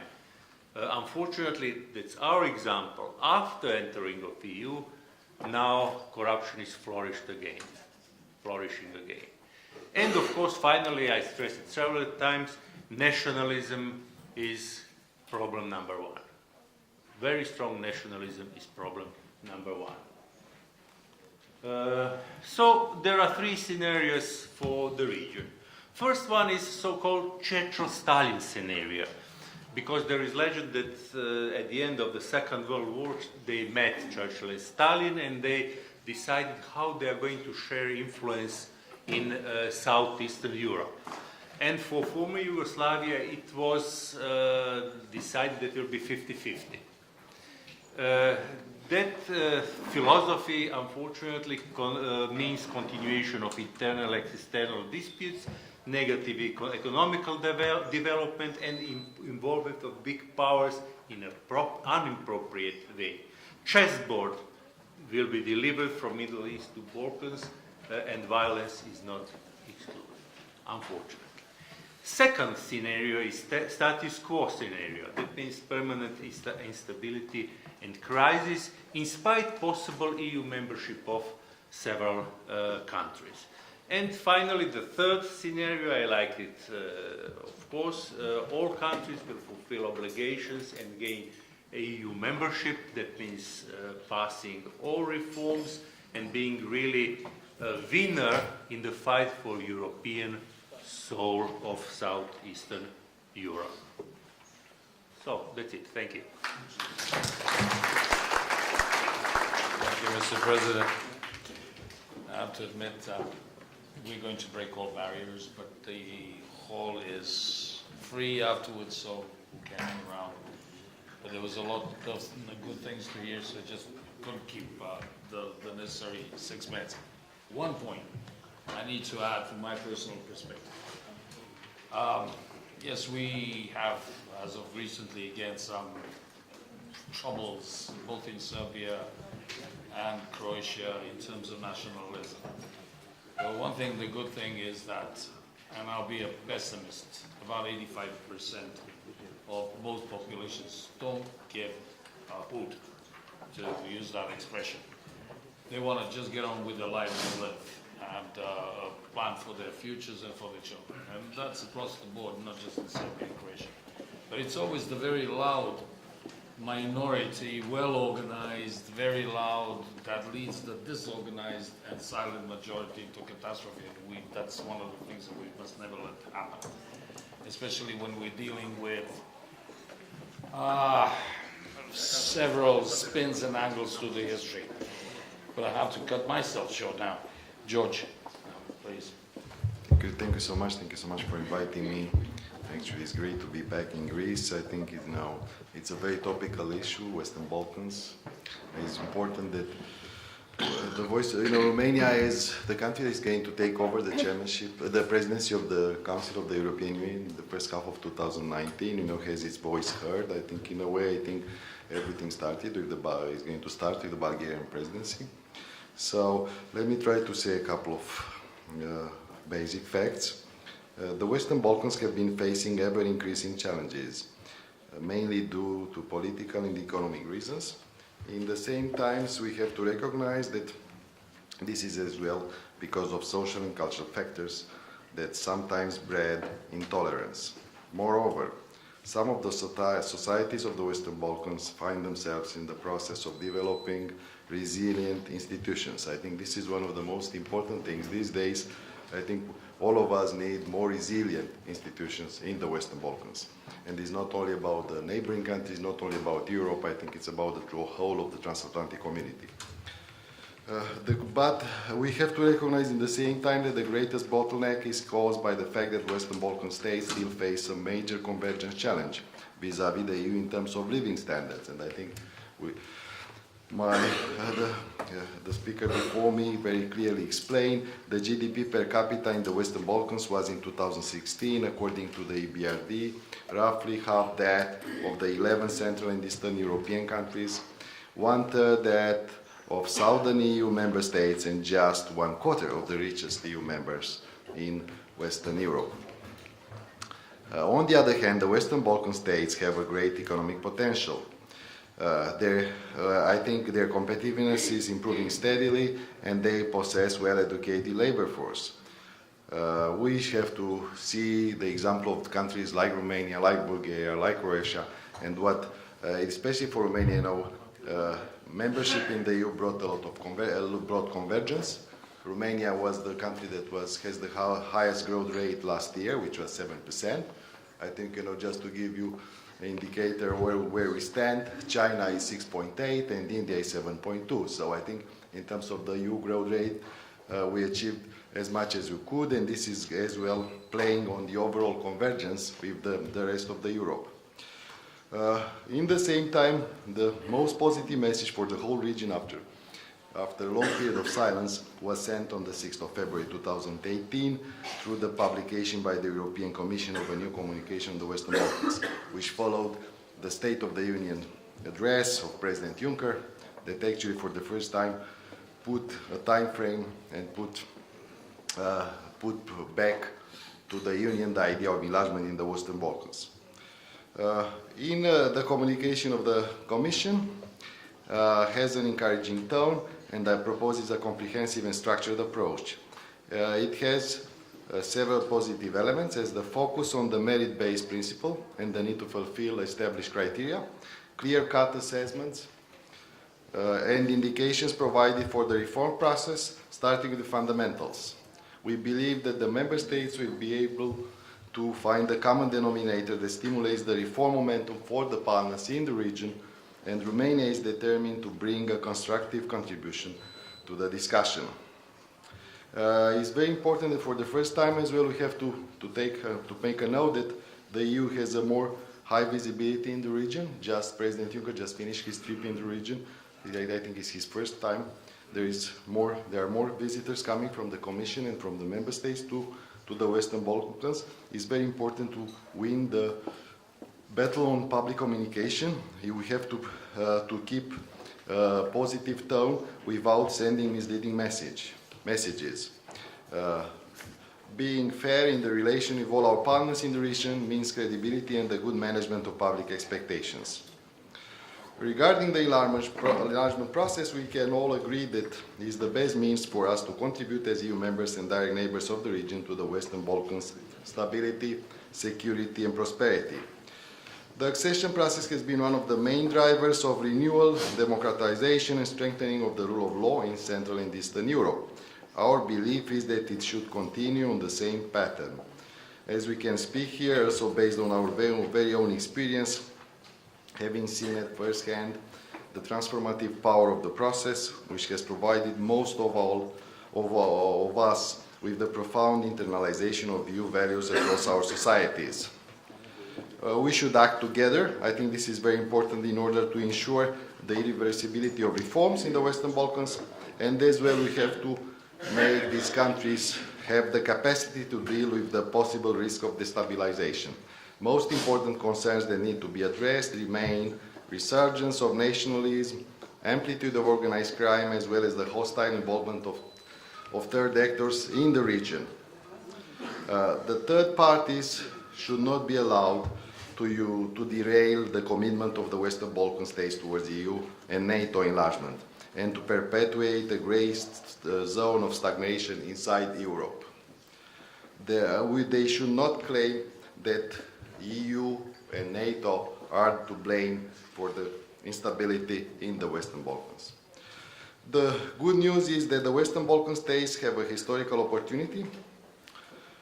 They must keep their commitment in the same time, and I think it's very important that we have the public opinion in these states behind the governments in keeping the commitment for the difficult process of integration, which is not such an easy one as it looks. It's not just a fairy tale. I think it has its ups and downs, and I think it's very important that you have the public opinion behind, which has the end as well to keep the goal, which is being member of the Union, and of course for some of them even being member of NATO. This is a long road, a very winding road, with many obstacles and milestones, but I could say by our own experience, a rewarding journey. There is a journey of transformation, and that could change the whole geostrategic of the region. I think as EU members, we have a historical chance to welcome the Western Balkan states back inside the European family. We need to focus on the needs of acceding countries, as well as on the concrete ways to help them in the complex internal reform process. The temptation of choosing alternative partnership is still present in some cases. Therefore, we must help them keep their faith in the enlargement, one of the most successful stories of the EU project. Being realistic is fundamental for the advancement of the states of the region towards EU membership. Dear friends, Romania has the needed regional approach. I think we are ready, through dialogue and cooperation, to assume a strong task in supporting the European and Euro-Atlantic integration of the Western Balkans. This is a strategic objective of Romania, which represents a priority on our future agenda of the Romanian presidency of the EU Council in the first semester of 2019. We should not forget the 3 out of 4 or the 4 out of 5 presidencies that that is Bulgaria, Austria, Romania, then later on Croatia, that would have as a priority the region of the Balkans. I think it's very great that we'll be hosting a foreign ministers meeting in Bucharest of Romania, Bulgaria and Greece that would look as well at the issues which are related to enlargement in the Western Balkans. In the same time, we are going to have the sad opportunity to host the first summit without Britain in Sibiu. And I think in a way, one of the narratives that is very powerful and I think should be refreshing, when we are going to be less in the room, is that we have to speak about the others that want to come in. I think this is going to be refreshing for the European project. In the same time, it's going to be the last summit attended by President Juncker. And I think it's going to be one of the milestones of what means the Juncker legacy for Europe. And of course, this is not so much about Brexit. This has to be about future-oriented. And we could say that this is one of the reasons that the President of the Commission changed course when it came to enlargement, because, at the beginning he was not so on the process. In the same time, we have to be honest and say that, there are some member states that, they are not exactly in the same tune when it comes to enlargement, and just the idea of enlargement is not so great to them, and we should try to work to explain the benefits of it. For Romania, this is a matter of strategic importance because, it's about connectivity, it's about connecting the dots, it's about the fact that, as long as you have this gray area, you'll be on the periphery of the Union. The fact that your goods and services cannot travel as fast as the others through the center of Europe actually is a comparative disadvantage. So actually for economic reasons, first, but as well for the political reasons, mostly because of any opportunity of spillover effect, it's really important. It's really important that we have the Western Balkans in. We have a strong belief that the region will have a great dynamic in the next couple of years. In the way, enlargement is a win-win, because actually it's the way to strengthen and further enhance the internal market. In the same time, the candidates have a real chance to intensify the reform process, which will bring needed progress in all sectors, starting from fundamental rights, the rule of law, free market competition, and not least, protection of the environment. The full alignment to the EU set of rules will ensure progress and prosperity for the citizens in the aspiring states. We still think that, as I mentioned, we need to restate the full commitment of all the member states, of all the political leadership for enlargement in the Western Balkans. Other than that, this would not be possible, because we should not be just some countries from the region. It should be the whole of the Union that is. You understand that it's the value added of enlargement and the value added of the enlargement of the Western Balkans. And this is as well a legacy that all the member states will leave. We should not forget that we should not have the vision from out of the Union, we should have the vision from inside the Union. So we should look like the founding fathers have done so many years before, and we should try to, to set a vision that includes more prosperity, not only for our citizens, but more prosperity, more stability, and more peace in the whole of Europe. An enhanced political dialogue with the Western Balkans is needed between the EU and the Western Balkans in order to overcome certain blockages and difficulties via démarches of confidence building and improved communication.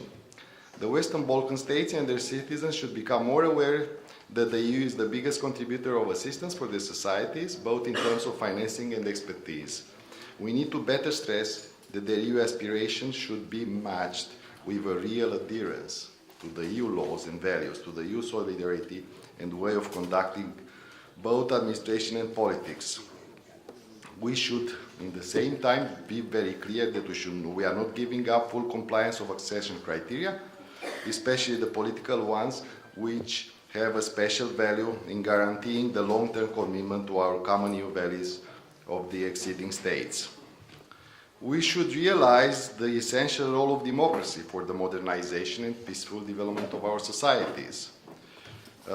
In order to safeguard these interests, apart from building democratic state institutions, the Western Balkan states must rely on democratic values and continue to protect and defend the fundamental rights for their citizens.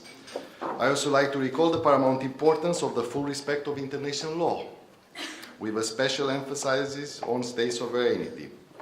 But there would not be any external pressure towards the states in both southeastern and eastern Europe that have expressed their willingness to get closer to the EU and NATO, and this goes for the Western Balkans, but as well for the Eastern Partnership neighborhood, and it's a matter of great importance for my country, for Romania, especially taking into account the neighborhood we are living in.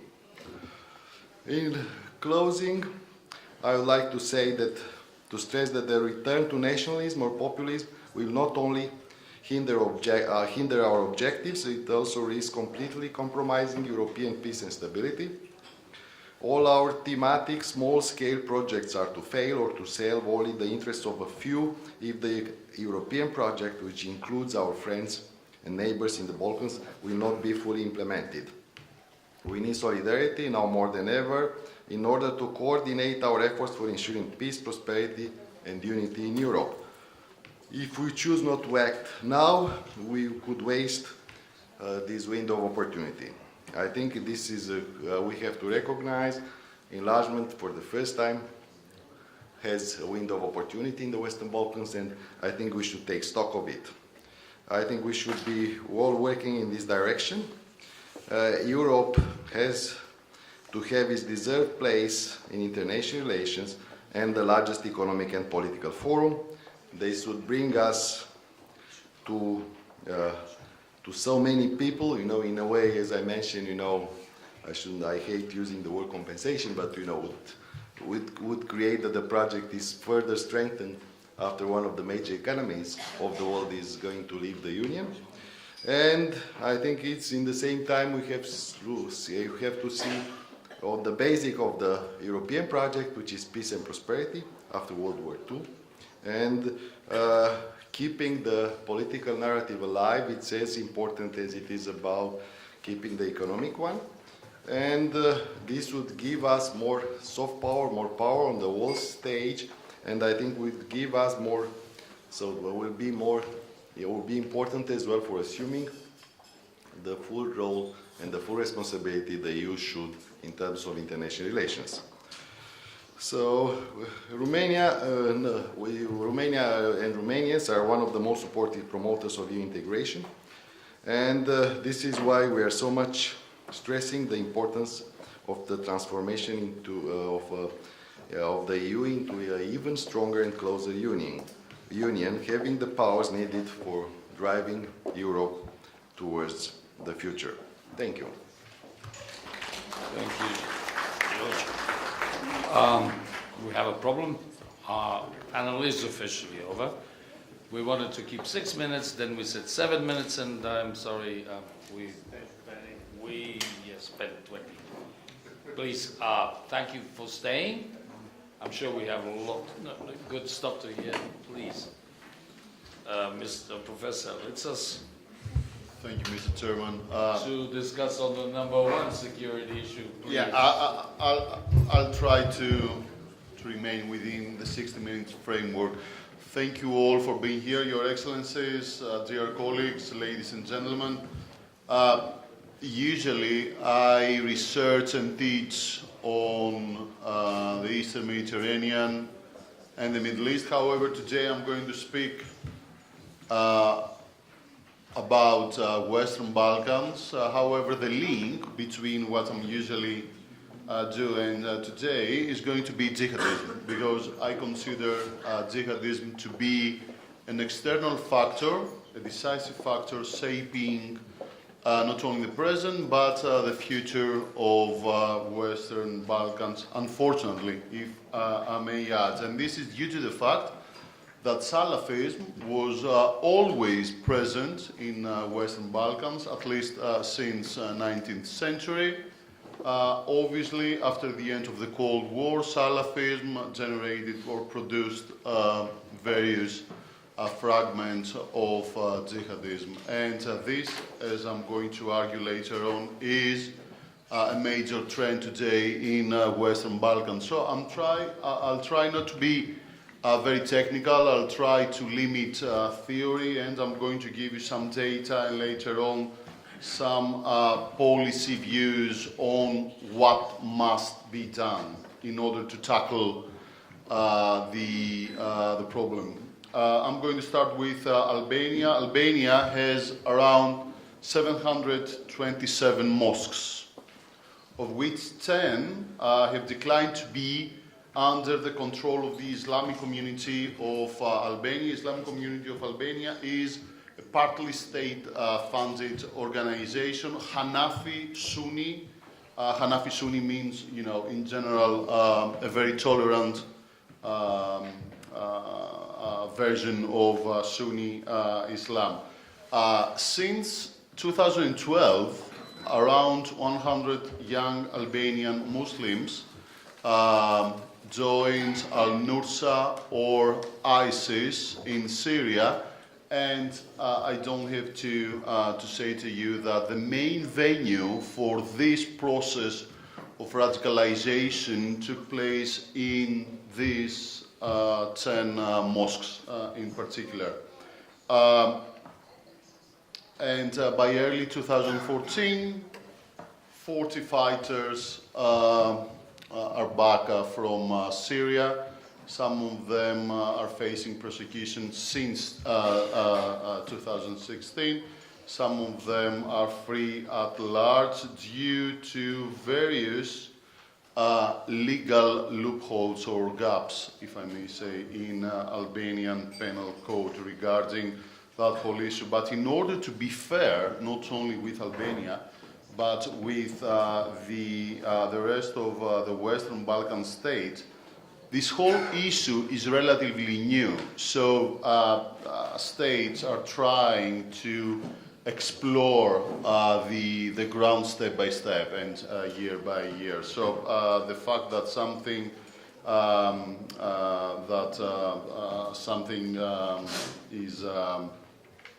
is taking place regarding the persecution of these people is positive itself. So now let me go to Bosnia-Herzegovina. Around 200 Bosnians have traveled to Syria since 2010. 30 of them joining Al-Nusra and ISIS again. 30 of them died in battle. 50 have already returned. Again, the majority of them had been radicalized in unofficial mosques, or as the scientific terminology calls them, in paramosques. Kosovo, 2016, the authorities have said that around 300 Kosovars have fought since 2012 in Syria, in the ranks of ISIS or Al-Nusra. Around 80 are back, 35 are in custody. However, 50 of them are still free, and this is a major issue. Fyrom, 110 citizens in Syria and Iraq. 70 of them are back. The majority of them are still free. Montenegro, 13 jihadists. Serbia, 50 Muslim Serbians have visited Syria. 7 of them are back. So, unlike the popular belief, the major issue, the major reason for the rise of jihadist Islam is not, or for Muslim radicalization in Western Balkans or globally in general, is not poverty or social exclusion, or at least this is what I argue. Radical Islam is a prevailing trend at the moment and among Muslims, and Western Balkans just go along with the tide. It's something more fundamental what is taking place in Islam nowadays, and in order for us to understand it, we have to monitor closely the Arab Spring, which is a battle between two main elements, two main forces within the Arab world. On the one hand, we have Pan-Arabism, and on the other hand, we have the elements of Pan-Islamism. And these elements of Pan-Islamism, they bring jihadism on the front row once again. So for me, the most important issue is what must be done? What must be done in order to tackle this great issue of security? This is a great problem of security, not only for the Western Balkans, not only for Balkans themselves, but for Europe and for Western world in general. So we have to understand that it's very difficult to approach jihadism. It's not only difficult, it's not realistic, and this is due to the fact that Salafism, as I have already said to you, has deep roots in the region, not only in the region, in Sunni Islam in general. So, in order to tackle the issue, jihadists must be followed closely. This is a prevailing issue, monitored, and whenever this is necessary, and whenever this does not collide with the moral legal issues of Western civilization and of liberal democracy, they have to go into custody. This may function as an efficient deterrent mechanism in order to limit the numbers of Muslim Western Balkans, young Muslims following this steep path. Then, Muslims must be encouraged to practice Islam in official mosques, and this is a bell for us, for Greece, for Athens as well, because I believe that this is not only our moral responsibility, is not only our political responsibility, is a major security issue for us to have an official mosque in Athens. Increased connectivity with police forces all around Western Balkans, all around Balkans, encourage cooperation, bypass nationalism or fragmentation that derives from it. Stop believing in Western Balkans, in Europe in general, that we are immune towards jihadism and its acts of terror. And last but not least, and I believe that this is the most important of all, we have to systematically research and continue to study on Islam.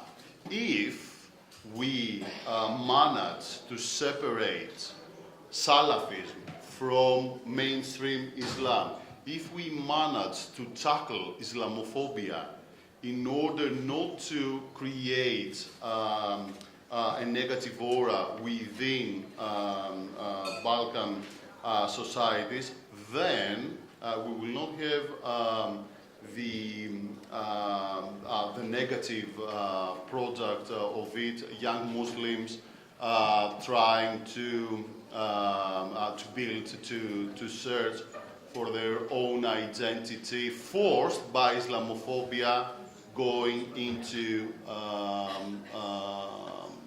jihadism and towards radicalization in general. Last but not least, and this is also very important, and with this I conclude, Mr. Chairman,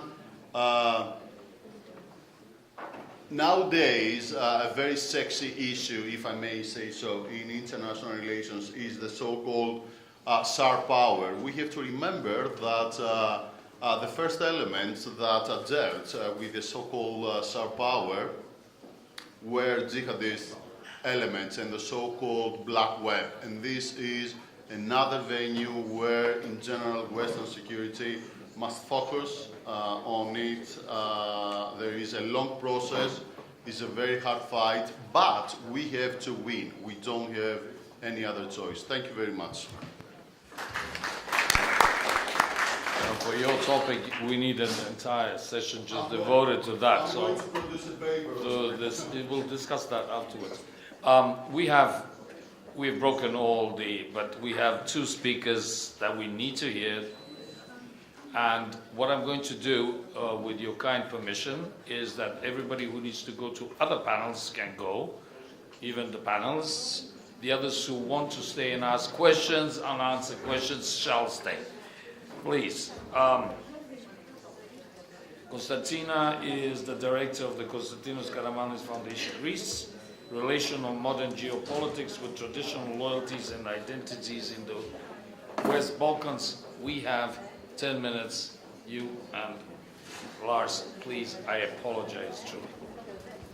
Thank you, Jovan. I'm very happy to be in the forum with distinguished speakers on the panel and in front of a distinguished audience, and thank you very much for staying, although it's late. Well, this panel is devoted to geopolitics, and I would like to start by saying that geopolitics is not something new in the Western Balkans and generally in the Balkans. Historically, geopolitics in the Balkans have been connected with power shifts that extend from here across the Mediterranean Sea and up to the Middle East, as was said in the beginning. However, for many decades, geopolitics was not the analytical tool we used to understand the region. After the end of the Cold War and the breakup of Yugoslavia, the point of emphasis was ideology, above all resurgent nationalism. And nationalism was then considered to be the single most serious obstacle to democratization and stabilization. Therefore, in the 90s, war and the battle for identities allowed only for elementary stability through a series of interim agreements that still define the region. We have Dayton, Ohrid, UN 1244, New York Agreement for Greece and Fyrom. So the entire region is still governed by interim agreements and not by stable final agreements. Later on, of course, NATO and EU enlargement to Slovenia and Croatia was expected to create a positive spillover effect, but let's face it, for many, many years, at the end of the century at least, the West lost its interest in the Western Balkans. It ceased to be a priority because more urgent strategic threats became important, mainly internationalist Islamic extremism. But NATO and the EU remain confident that once rid of nationalism, the region would fall undisturbed into their arms, seeking growth and democracy. Well, today, 20 years after the Kosovo War, this is easier said than done. Growth still tumbles, violence defeats democracy, corruption is rampant. Additionally, on a patchwork map, we saw some maps before, and thank you for that. What do we observe? We observe various sorts of states and loyalties to the West. We have full NATO and EU members, NATO members only, would-be EU members only, autonomous territories, protectorates, and states that have identity problems. This fragmented landscape is a problem because it is a magnet for geopolitical power games that have come back with a vengeance, unfrozen as they are now from the low temperatures of the Iron Curtain age. Geopolitics are back. Russia has returned, Turkey reasserts itself, China is the unexpected regional player, and governments in the Western Balkans invite protection from individual EU countries. It seems as if we traveled back to the future.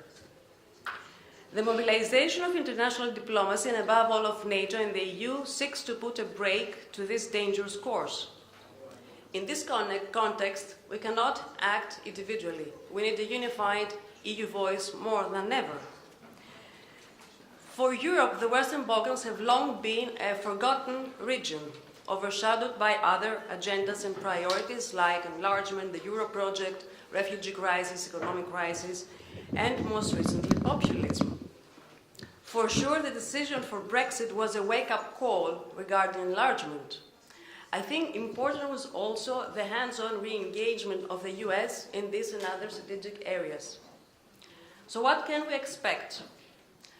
In my opinion, in the current regional negotiations, about everything practically, borders, constitutions, identities, nationalities, and religions, the pivotal theme is Kosovo and Serbia. If this problem is not solved, we cannot really expect any viable solutions for the entire region. A marginalized Serbia with open issues with Kosovo and Bosnia-Herzegovina, among others, would be a black hole gravitating revisionist influences. And this will not end in Serbia because it will make other countries in the area vulnerable to geopolitical proselytism in the future. Some words about Greece. Greece lies at the crossroads of the three interconnected tectonic plates I mentioned, the Balkans, the Mediterranean, and the Middle East. As the only country in the Balkan Peninsula with access to the Aegean Sea, except for Turkey, she is traditionally very cautious towards shifting geopolitics, and not unjustifiably so. In today's context, she faces direct security pressure from Turkey in Cyprus and latent revisionism from Fyrom and Albania. It is only natural for Greece to seek stability in alliances that have historically worked for her, and of course, such an alliance, the alliance with the US, but also new alliances with Israel and Egypt, to balance the situation.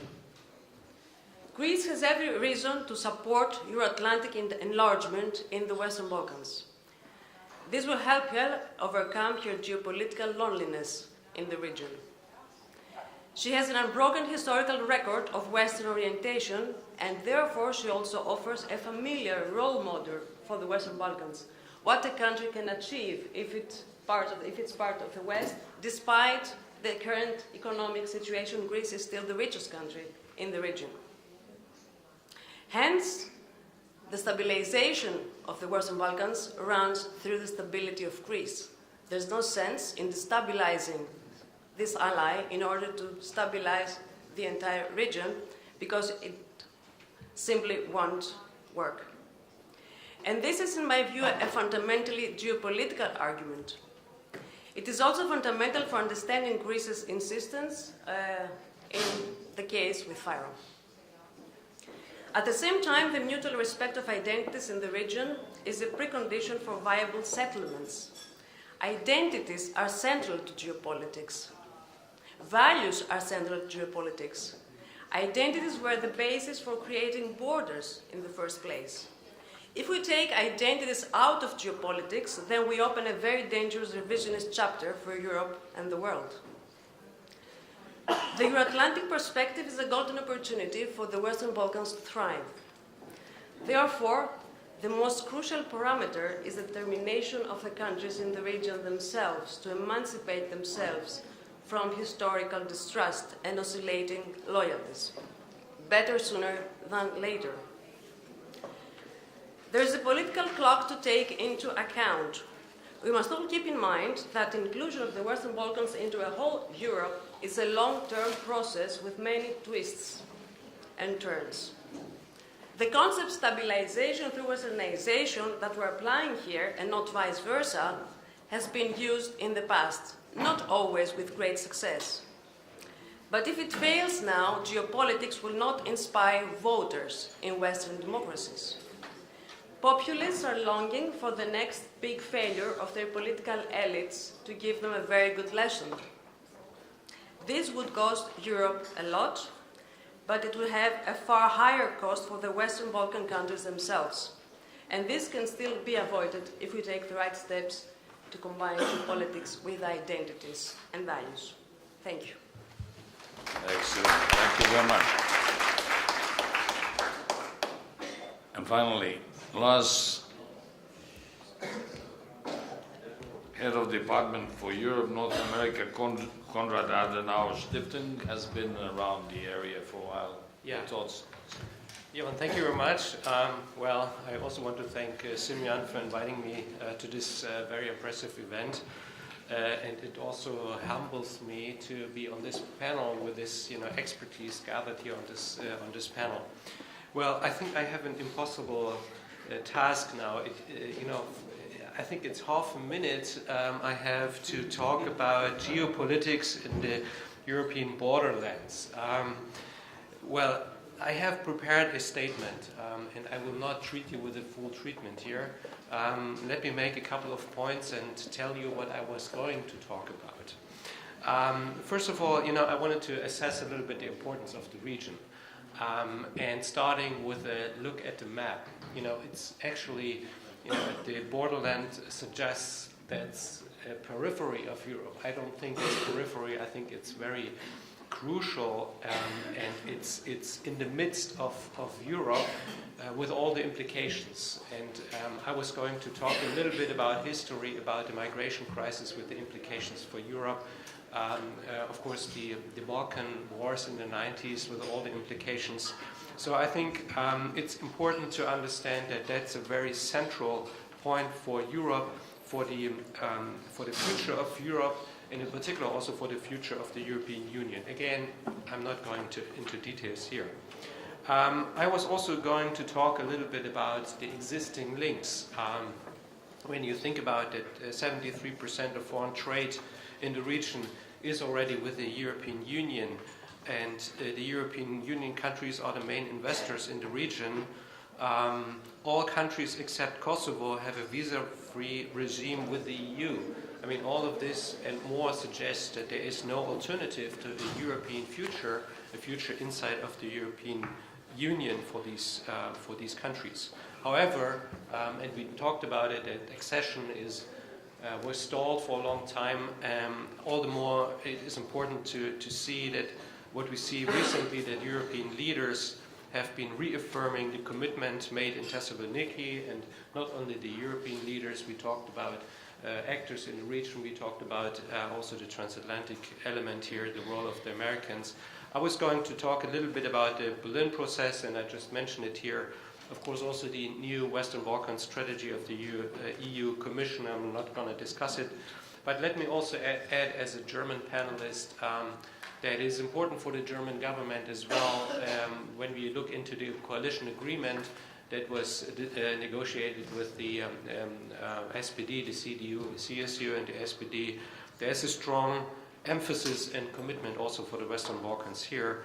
And let me add also on behalf of the Konrad Adenauer Foundation, I'm running the European department. Western Balkans keeps me very busy, and we are very active in the region. We are in all countries, and we put a lot of emphasis here because we believe that this time we have to get the membership perspective and the accession right in laying the strong foundation.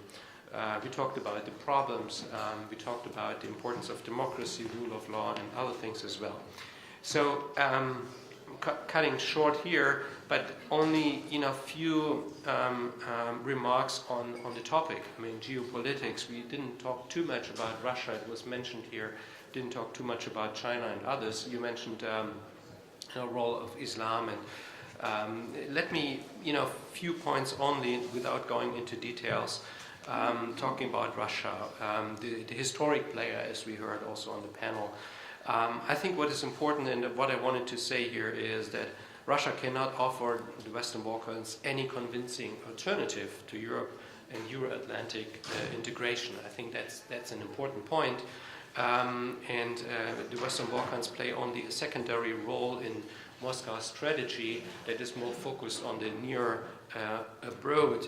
So I guess my point was to say that Russia can play the role of a spoiler with no real strategy for the region, but sometimes very good and effective tactics in spoiling the efforts of others. So I think this is the point I wanted to make about Russia. Again, many more things, and I'm not going into details now.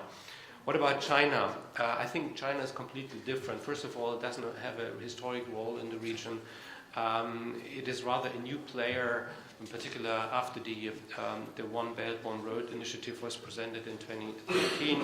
And other than Russia, I guess China sees the Western Balkans more in geostrategic perspective, in particular as a gateway to Europe and to the European market.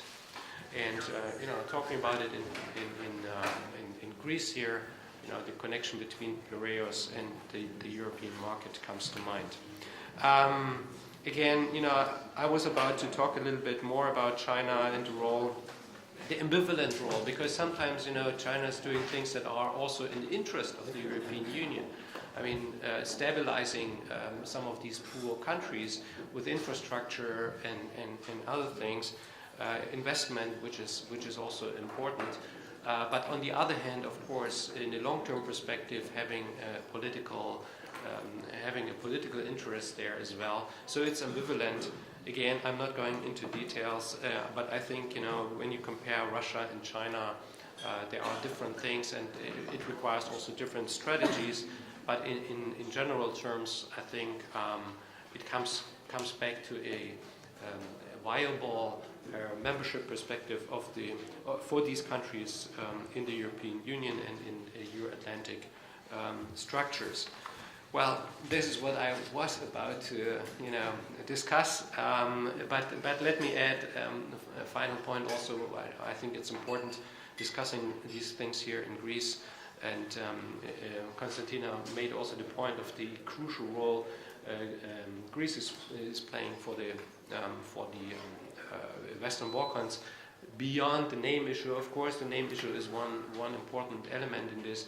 But it has much more implications, and or the role of Greece has much more implications. We expect everybody playing a constructive role, and we try to do the same ourselves. Thank you very much. Thank you, Lars. Excellent. We actually reached the time limit by about 20 minutes because we were 15 minutes late, but we now have no time in the official session for Q&A, because if some of our panelists need to go elsewhere, I'm afraid they can. I have to release them. The ones who can stay for questions and answers, interaction with the public, please do. But we shall be calling it a day in 22 minutes. So please make your questions 30 seconds short, and answers a couple of minutes, please. And state your name and organization, please. Milan Parigudic, a lawyer from Serbia, former Minister of International Economic Relations and Minister of Finance, some 10 years ago. This panel is literally wonderful. I've heard first huge assurances for the Balkans, and unqualified support for accession of the Balkan states to the European Union, and very important statements by President Josipovic and by all the other panelists. When we look at, I'm sorry, Jovan, I'll take maybe 1 or 2 minutes instead of 30 seconds. I apologize. Yes. I lost all semblance of authority.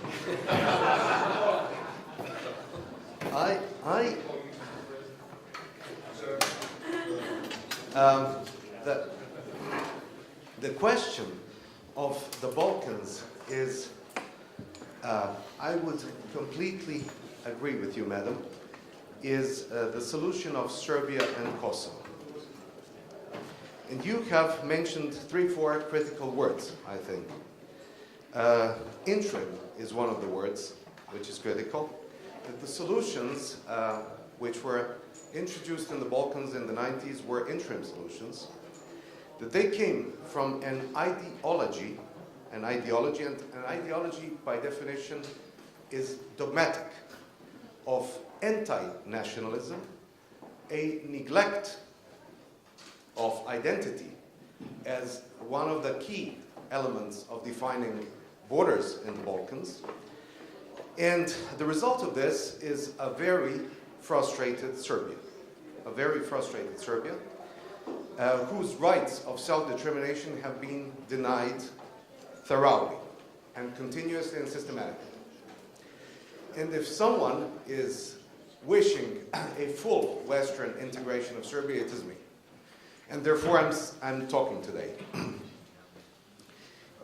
Deus ex machina solutions are for Greek dramas. But if there is a one single move which solves the Balkan equation, it's the simultaneous solution of the Kosovo and Republika Srpska problem. If that is attached to one another, you have a Serbia which is not happy, but it's not fully defeated. You have a Serbia which is stable, which is not open for alternative scenarios, and we just have to open our minds to less dogmatic thinking, to revising an ideology which caused a lot of trouble to the Balkans. Thank you so much. Thanks. So what was the question? No question. No question. Oh, okay. I'm open to hear. Is anybody wants to respond to this? Okay. Yes, please. Tanya Vujicic, journalist, Daily Politica Valley. Mr. Litzes, could you please tell us where the information about number of jihadi fighters come from? Because I think that was missing. I knew that this question would get merged. That's why, you know, we academics, we are very thorough on our sources. The numbers are coming from a study which is coming from the well-known strategic think tank IISG. You can find that in the www.iisg.com, content uploads attachment Balkan jihadists. So I'm sure that if you go to that IISG and the numbers had been published in a study that was under the auspices of the European Union. So, you know, it's as official as it can be.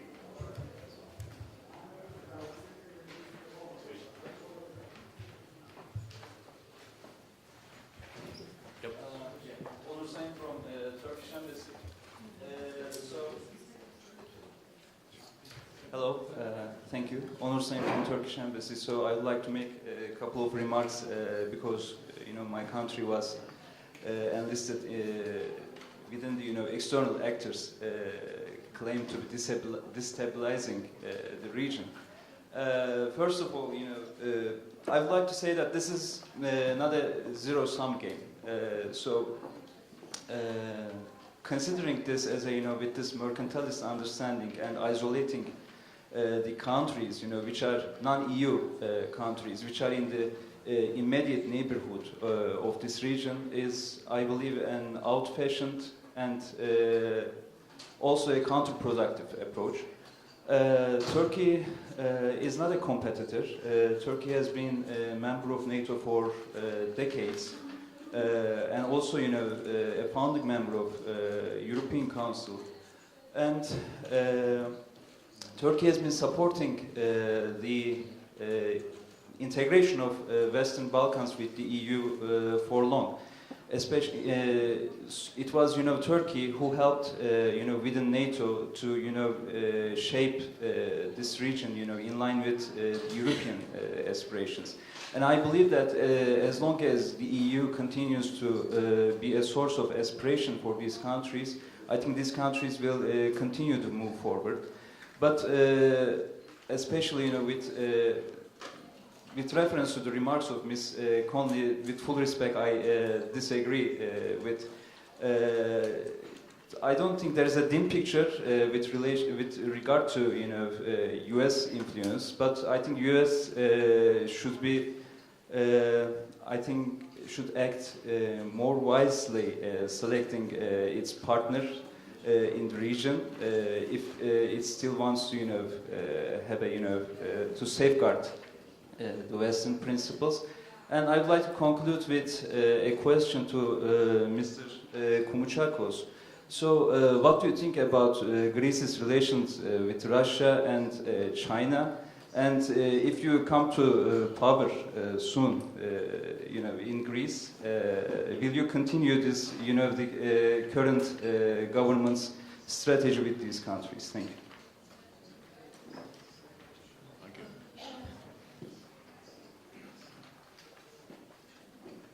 Do they want to say something?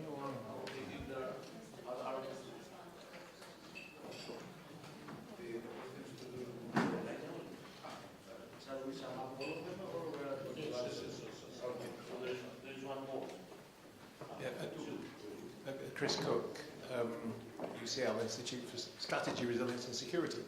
I'm interested in cooperation, and specifically energy cooperation.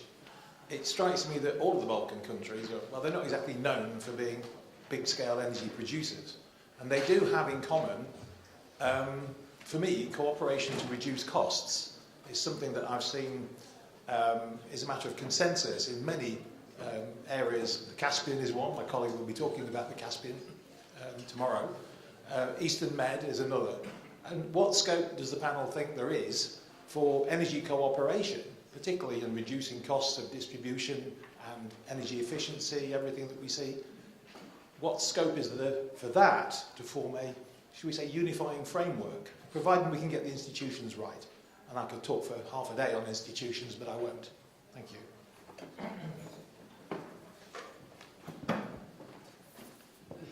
Quite funny, because I was going to ask almost exactly the same question.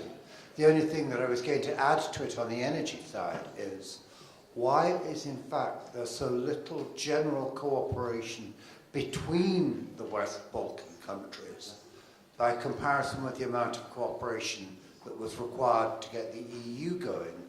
You even have a problem of cooperation between the energy community and the European Union when it comes to whether or not you make something like the Ionian Adriatic pipeline a project of common interest. There really do seem to be an awful lot of fundamental problems that seem to prevent cooperation in energy, and I suspect in other spheres as well. Would you like to comment? Sorry, my name I should have given it. John Roberts with the Atlantic Council. Thank you. Anybody else? Well, let's start from the first questions.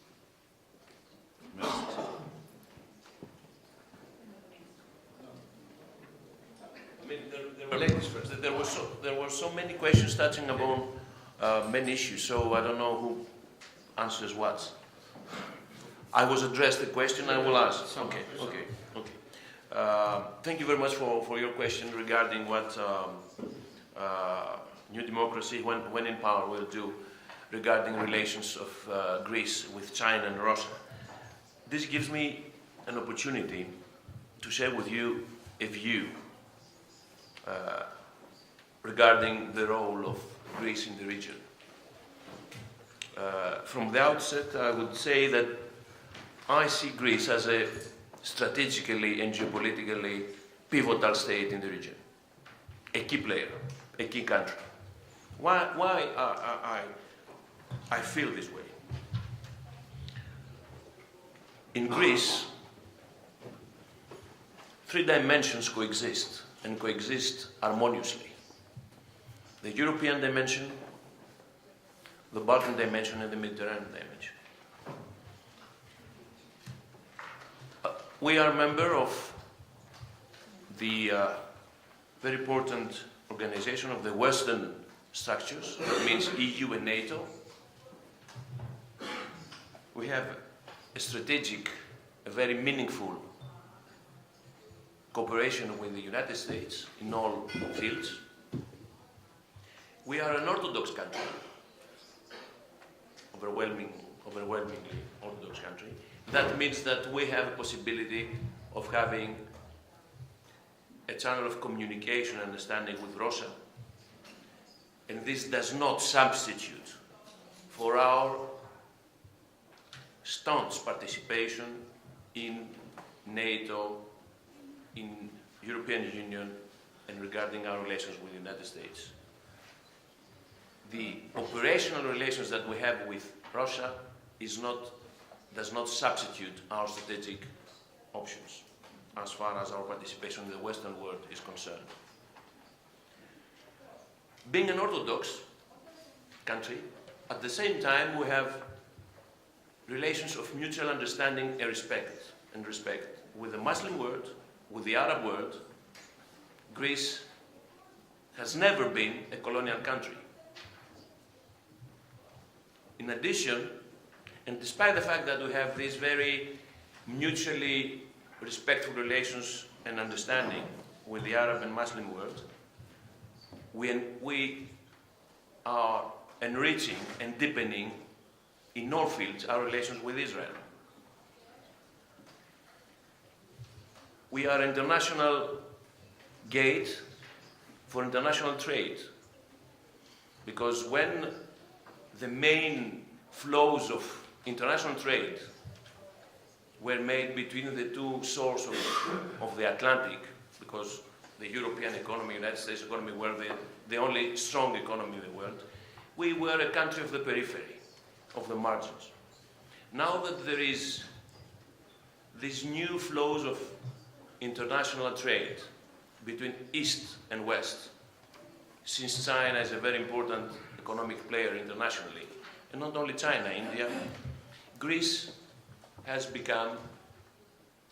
is in the center of these international trade flows. That's why the increasing, and I would say very serious importance of Piraeus in our port system. Finally, energy. We can contribute to strengthen or to support the policy of the European Union regarding energy and energy security, being providing a diversification of routes and possibly sources as well. And of course, the last but not least, security. We are in the borders of European Union. We are faced with serious challenges. That's why our cooperation with the United States is so important. Our cooperation with Israel is so important.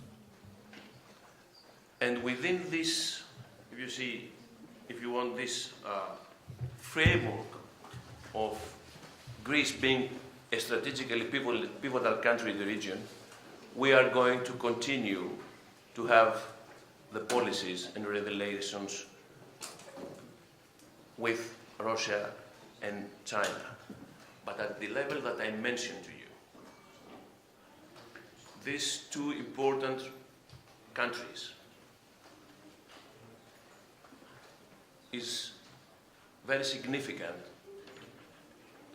for Greece, but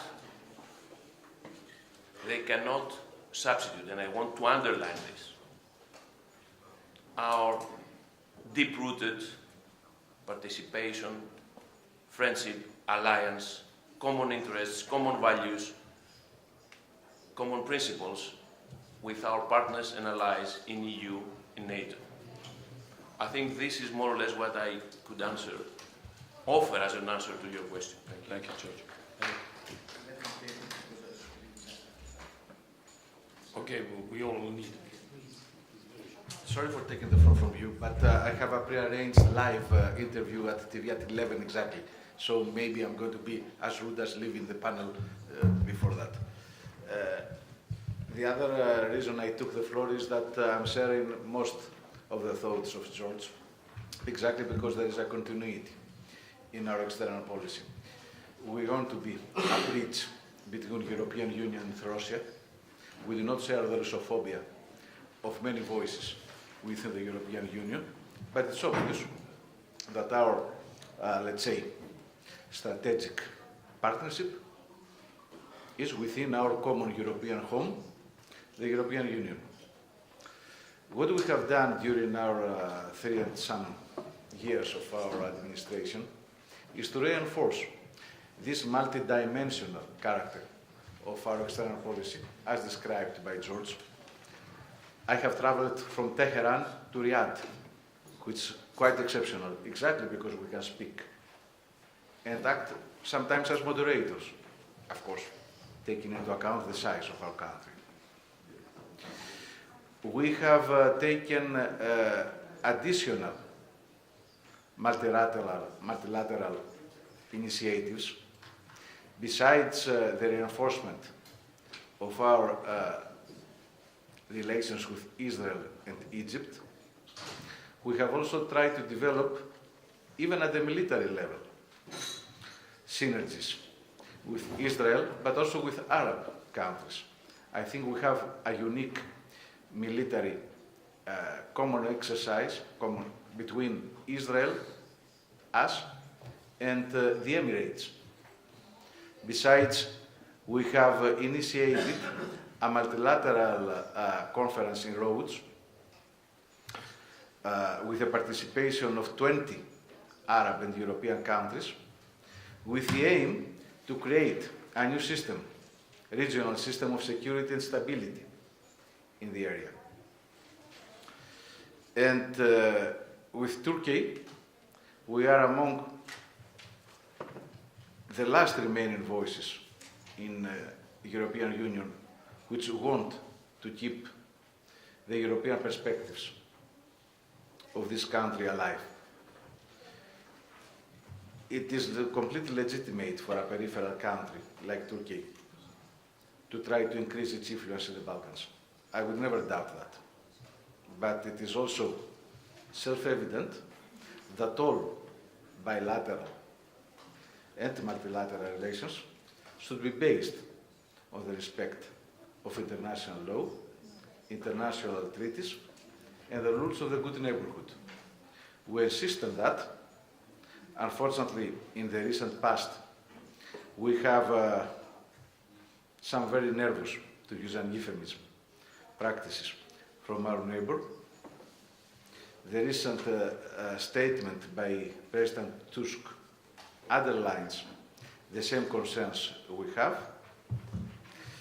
I think that it is in the common interest, as in the case with the Balkans, Turkey also to have a European perspective, to have the possibility to develop its institutions, especially rule of law and respect of human rights, and us, as Greece, we are going to support that. Regarding energy, it is one of our main ambitions to make Greece a hub of energy, not just regarding pipelines, but also energy, and with a very big variety of partners. Algeria is already providing energy to us. We have discussions with Iran. We have discussions with Saudi Arabia. Our main export to Saudi Arabia is oil, because as you know, we're importing crude oil, and through our refineries, we are giving that back to them. But it is not just TAP. We have an interest also in the southern corridor, if the northern corridor is going to be regulated according to European law. So it is one of the privileged areas of economic diplomacy, this related to energy, and I can assure you, as I said before, that is a high priority for us. May I on this point? Sorry for taking the floor, but that will be very brief. You mentioned. Excuse me. Yeah? I need Heather to answer. Okay, We have fine, 1 fine, minute, fine. please. Okay, but it will be 1 minute. You mentioned that there is some unfair treatment or some unfair concerns regarding Turkey. I can see this. That sometimes, you know, the messages that are conveyed by Turkey and Ankara are misinterpreted in Europe or in European capitals, or there is a misunderstanding. Okay, we can discuss for hours on this. But I would like to raise one issue regarding the influence of Turkey in the Balkans. I think that there is an effort of Ankara to influence developments in the Balkans. And no one could deny it, not even you, because it's part of your policies, which is perfectly logical. You are a big country and you want to influence things in your neighborhood. You should not deny this because it's not credible. And I will give you an example. In 2009, Greece and Albania signed a treaty regarding the delimitation of their mutual maritime zones. It was signed by both ministers of foreign affairs in front of the then prime ministers. And there was nothing that could send a message that this treaty will not be implemented. And all of a sudden, the Constitutional Court of Albania stopped the process of ratification. And there were speculations and then statements in the press, both in Albania and Greece, that there was a Turkish influence for this development, because Turkey wouldn't like to see this agreement to be a precedent for regulation or answering questions and issues in the Aegean. And so far, these pieces of information have not ever denied or said that they were not accurate by the Turkish side. So the conclusion might be that there was an influence. I don't say that this is a bad influence or a good influence, but I mean, everybody tries to influence what he can. So denying that there is a policy of influencing things, I think it's not very credible. Thank you. Ladies and gentlemen, since it's 11 o'clock and we should have had this finished by 10, definitely I take the blame as a bad moderator, not keeping it short as it should have been, as agreed. But obviously we have a lot to talk about. But now I really do have to stop this, otherwise we risk saying, oh, this is the fourth, but it's the fourth 2019 forum. So in order to avoid that, I wish you a pleasant day. Thank you all for coming. I think we learned a lot of things today, and we, I think, all agree what the main problems are. Now let's see what happens until next year with what we've pinpointed and what the solutions are. Thank you very much.